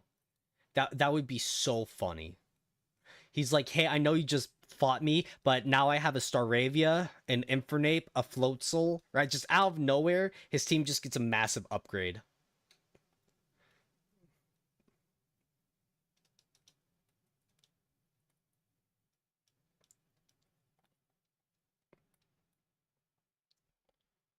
Okay. So I'm going to change the clock to be nighttime so I can get either a Duskull or a Ghastly. Legalize nuclear bombs. I'm pretty sure nuclear bombs are legal. It's just, do you mean giving nuclear bombs to the like average American person? Because if you do that, we're all fucked. Like I know some people like have the mentality of like the Second Amendment means I should have a fucking like battle cruiser, like a fucking tank, and it's like in some ways I get that, but then it's like, oh yeah, we should just give everybody a nuke, you know, just for the fun of it.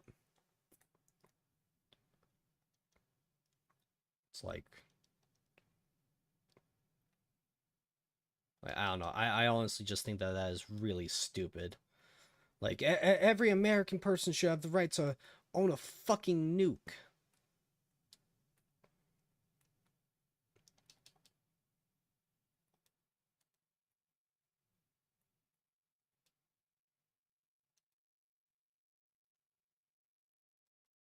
Perfect.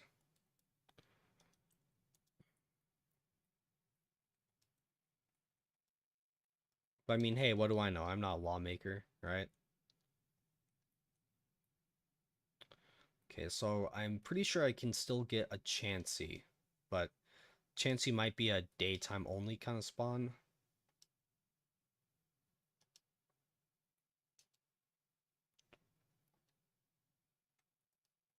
Yeah, let's not fuck around with Staravias and shit.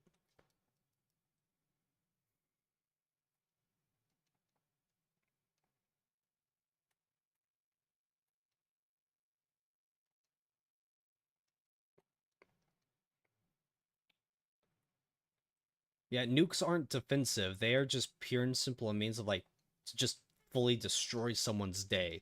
Like nukes only exist to just ruin someone's day. You get what I mean? Legalize nukes worldwide. So basically you want us to just all fucking blow up and shit. Like I respect that mentality of like, you know, just go out in a bang, but I don't know, I kind of have a nuzlocke to finish, you get me, right? So I'd rather not just have all that shit blow up in my face.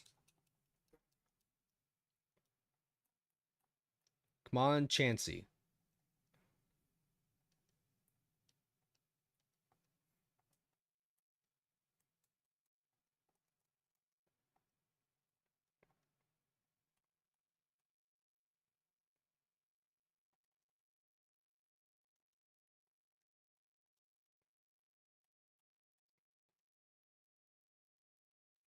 Give me that fucking Chansey, game. Come on, stop being a little bitch. Give me that big old egg. Give me that egg Pokemon.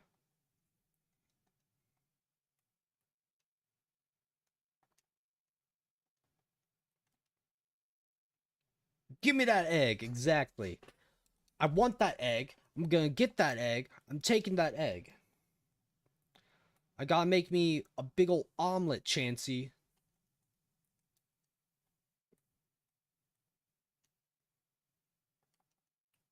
I know it's probably like a 10 or 1% spawn.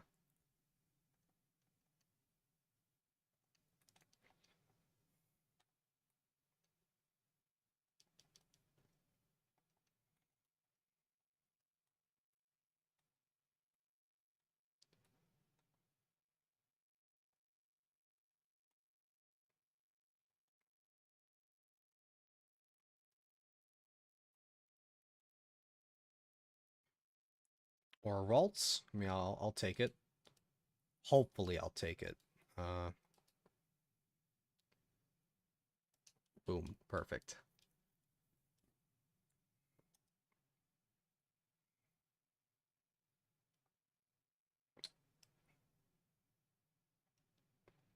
Okay, so this male Ralts can be a Gallade, right? So I need to remember that. I'll name it Guts. Hell yeah.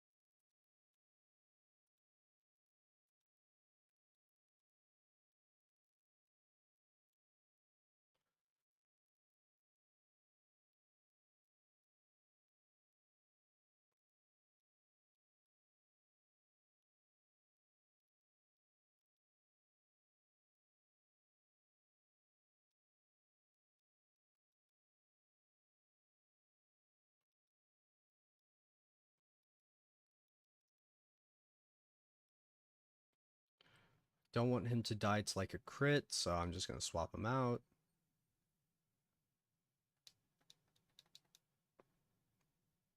Perfect. Okay, so Adachi leveled up to the level cap, so I need to give it to Rocky.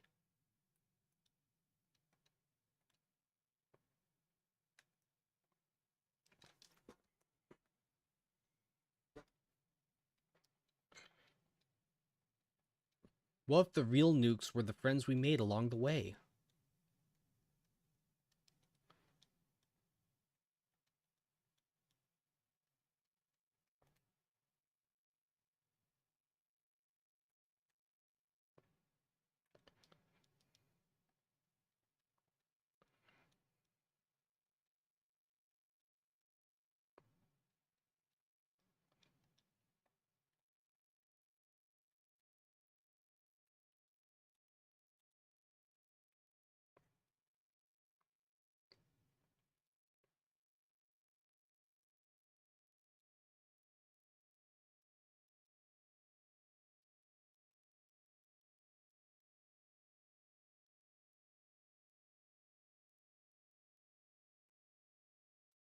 Watch it get like Zap Cannon. Oh, okay. Okay, it got Thunder Punch, which is like, wow. Alright. But thankfully it was coming from a Togepi, so of course it wouldn't do shit. Yeah, what if the real treasure are the bitches we fucked? I like your way of thinking, bro.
Definitely gonna swap them out here.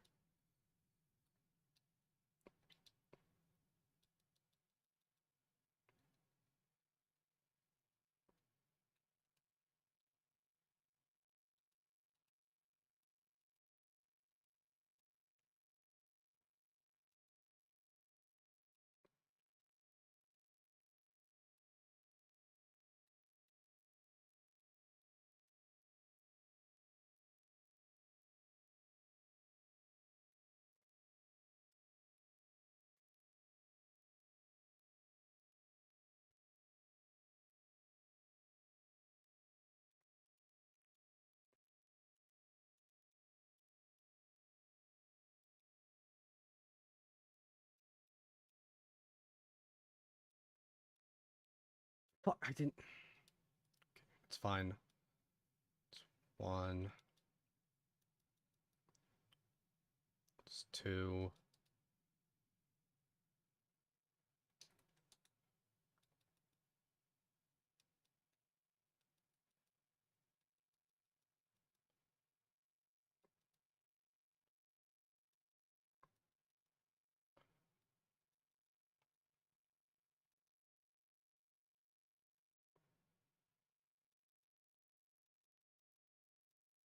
Perfect.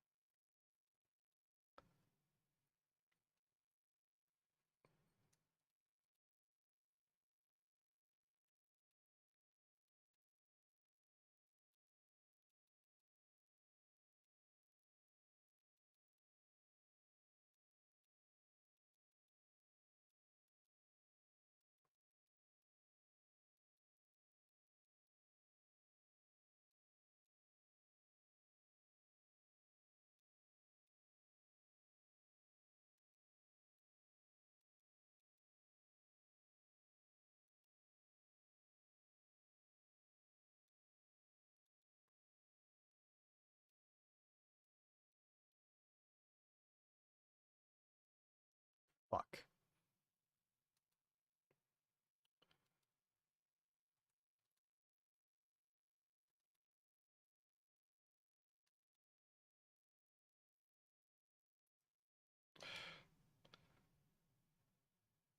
Okay. Hit. I have to swap into Mac and hope I can kill with the Razor Leaf. Good. Okay. Good. Don't use Pursuit. Thank God. Thank God. Okay. See that's a area where like can go really bad really quick. But have I ever had a police officer smash my head into a brick wall? No, I have not.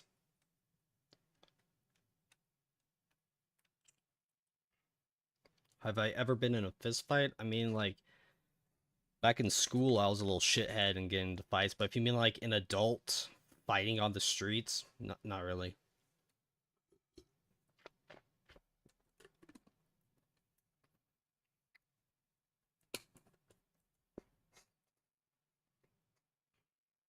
And when I say not really, I mean not at all. Okay.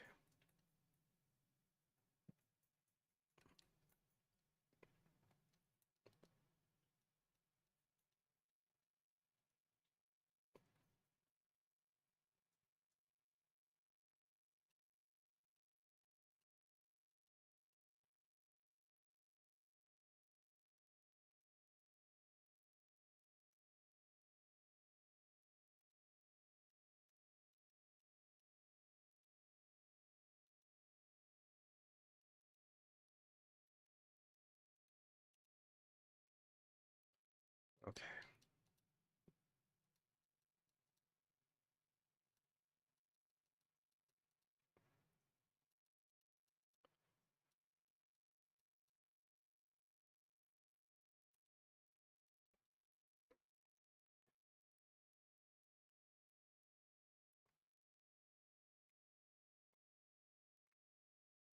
Can I count how many fights I got into school? I'm afraid I can't because I don't remember. I don't remember them.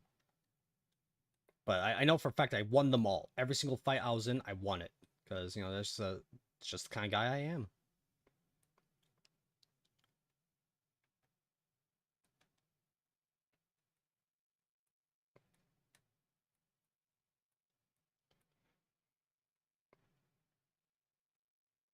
Okay, so we're back to like the elongated setup portion of the game, right? Like this is the portion of the game everybody loves.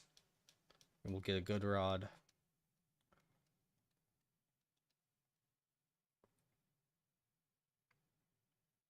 So what I want to do is go get a Gligar.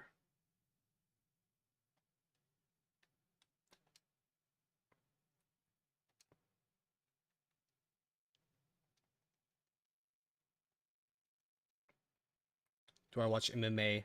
Not really, no.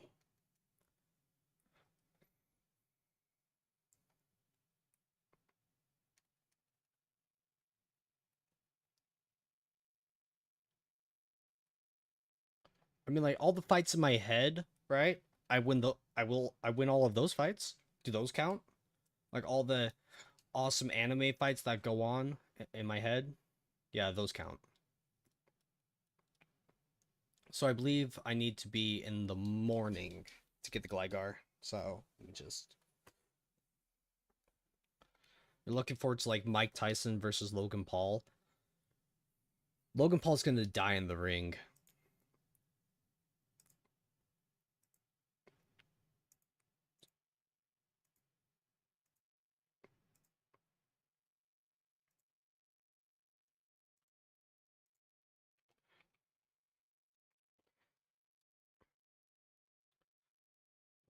Gligar, please.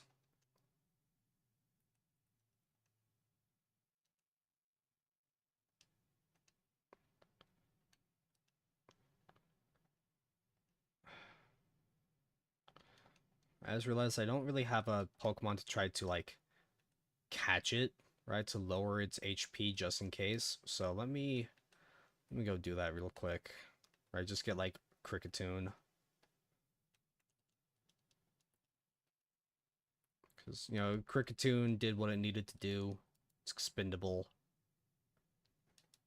Grab Batty as well, just in case. Zombie as well, just in case.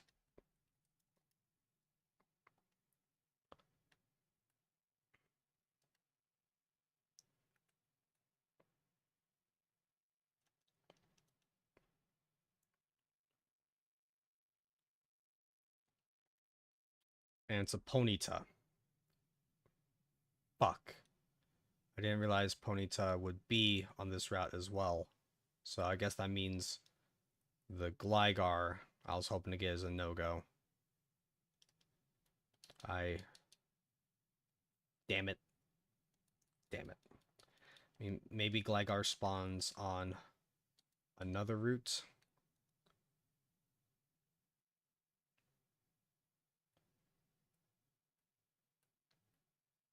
Have I even seen one yet?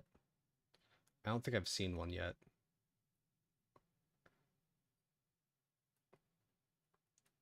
Oh, I have. Area. Yeah, it looks like it's only this area. Damn. So, no Gliscor this run. Kind of throws a wrench in some of my plans.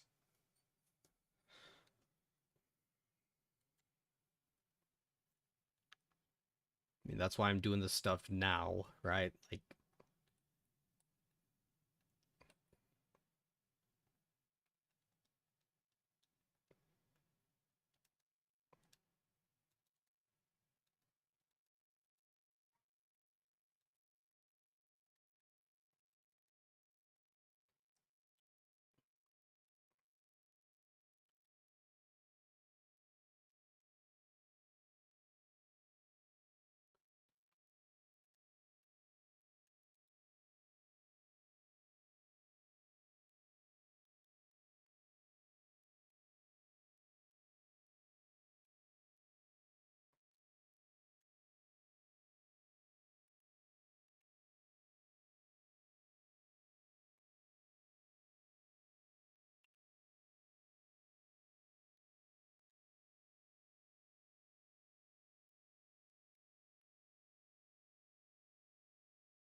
damn it.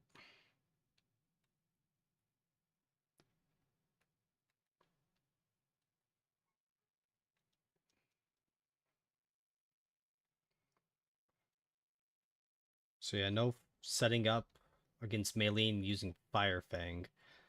But maybe I could set up and use Fire Blast with Ponyta.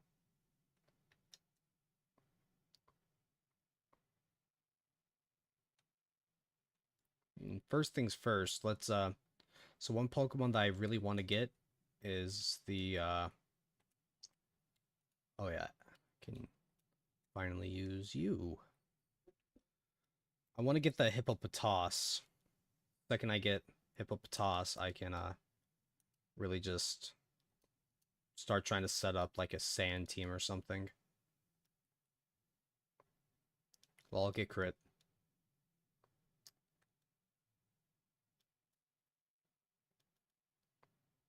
Come on, stop missing thunder. Thank you. So yeah, in here, Ruin Maniac Cave, this is a completely separate area from the actual route itself. So it's only a 5% spawn right now for hippopotas, but I'll take it. See, look, right there.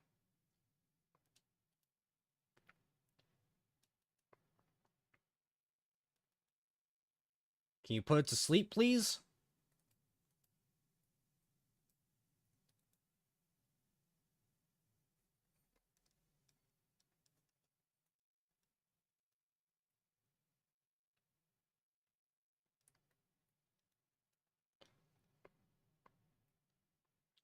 So now we have a Pokemon that can set up weather.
So Rocky has hit the level cap.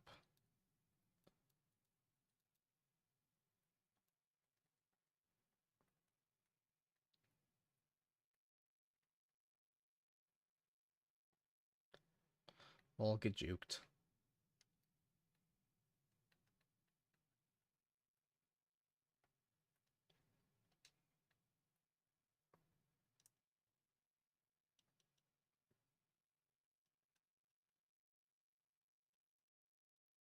At the very least, a modest-natured Gyarados, its thunders are actually going to be hitting a little bit harder than they normally would. So I'll look at that as a positive. Okay, so now we reach Pastoria City. I want to finish the loop through the next route, because then I'll be able to just kind of loop around everywhere. I believe that guy has a Magnemite, so I'll use Mac. Or I'll just, skirt by him. Skeet, skeet, yeet, yeet, bitch.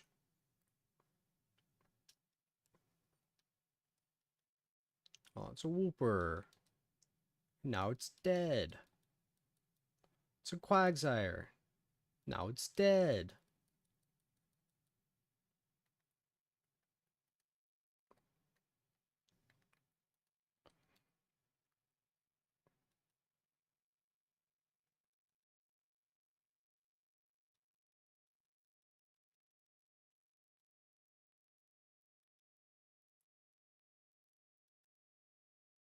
Yeah, don't set up a rollout chain, please. Like, game, please don't be that cruel and vindictive towards me. I thought I didn't really do anything too outrageous to deserve that kind of treatment.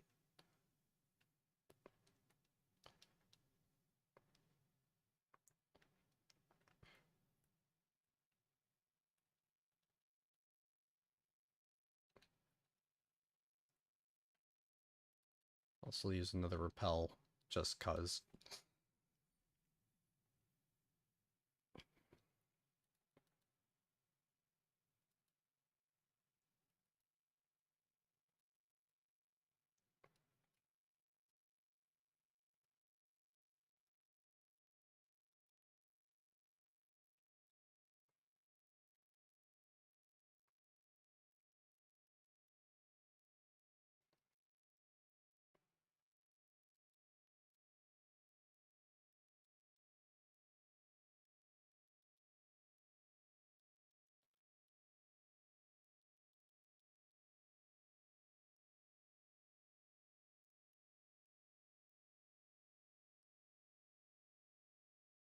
All get burned. Finally, I get some burn luck, right?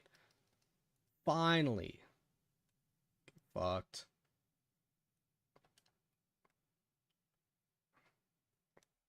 Are we winning yet? We are. We're in the mid game portion now. So now it's like the big set up everything kind of scenario section, right?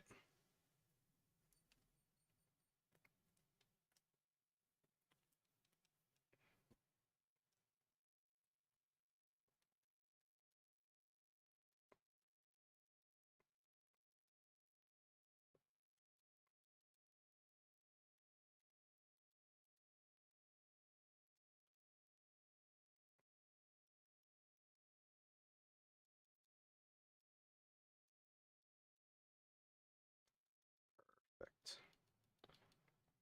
Okay, so now we've unlocked them to battle.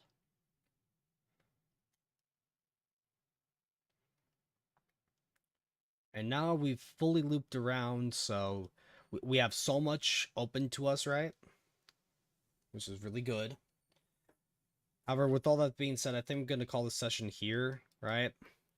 Being a bit hungry, I'm a bit tired, a bit worn out, right?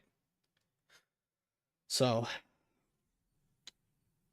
I might try to do a bit tomorrow, but I don't know. I might have to help someone with some things tomorrow, right? So I have no guarantee I'll actually play it tomorrow, but we'll go from there.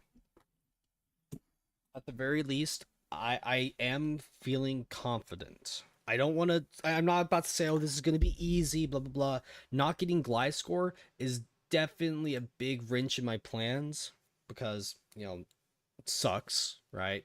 Getting a useless horse instead of one of the most versatile Pokemon I could ever have. But I know that if I still play well, it should be fine. So, what am I gonna eat? Probably just a pizza. Just gonna get some cheap ass food or some shit. But yeah, I hope the rest of you have a good day, and I'll catch you guys in the next stream. Peace.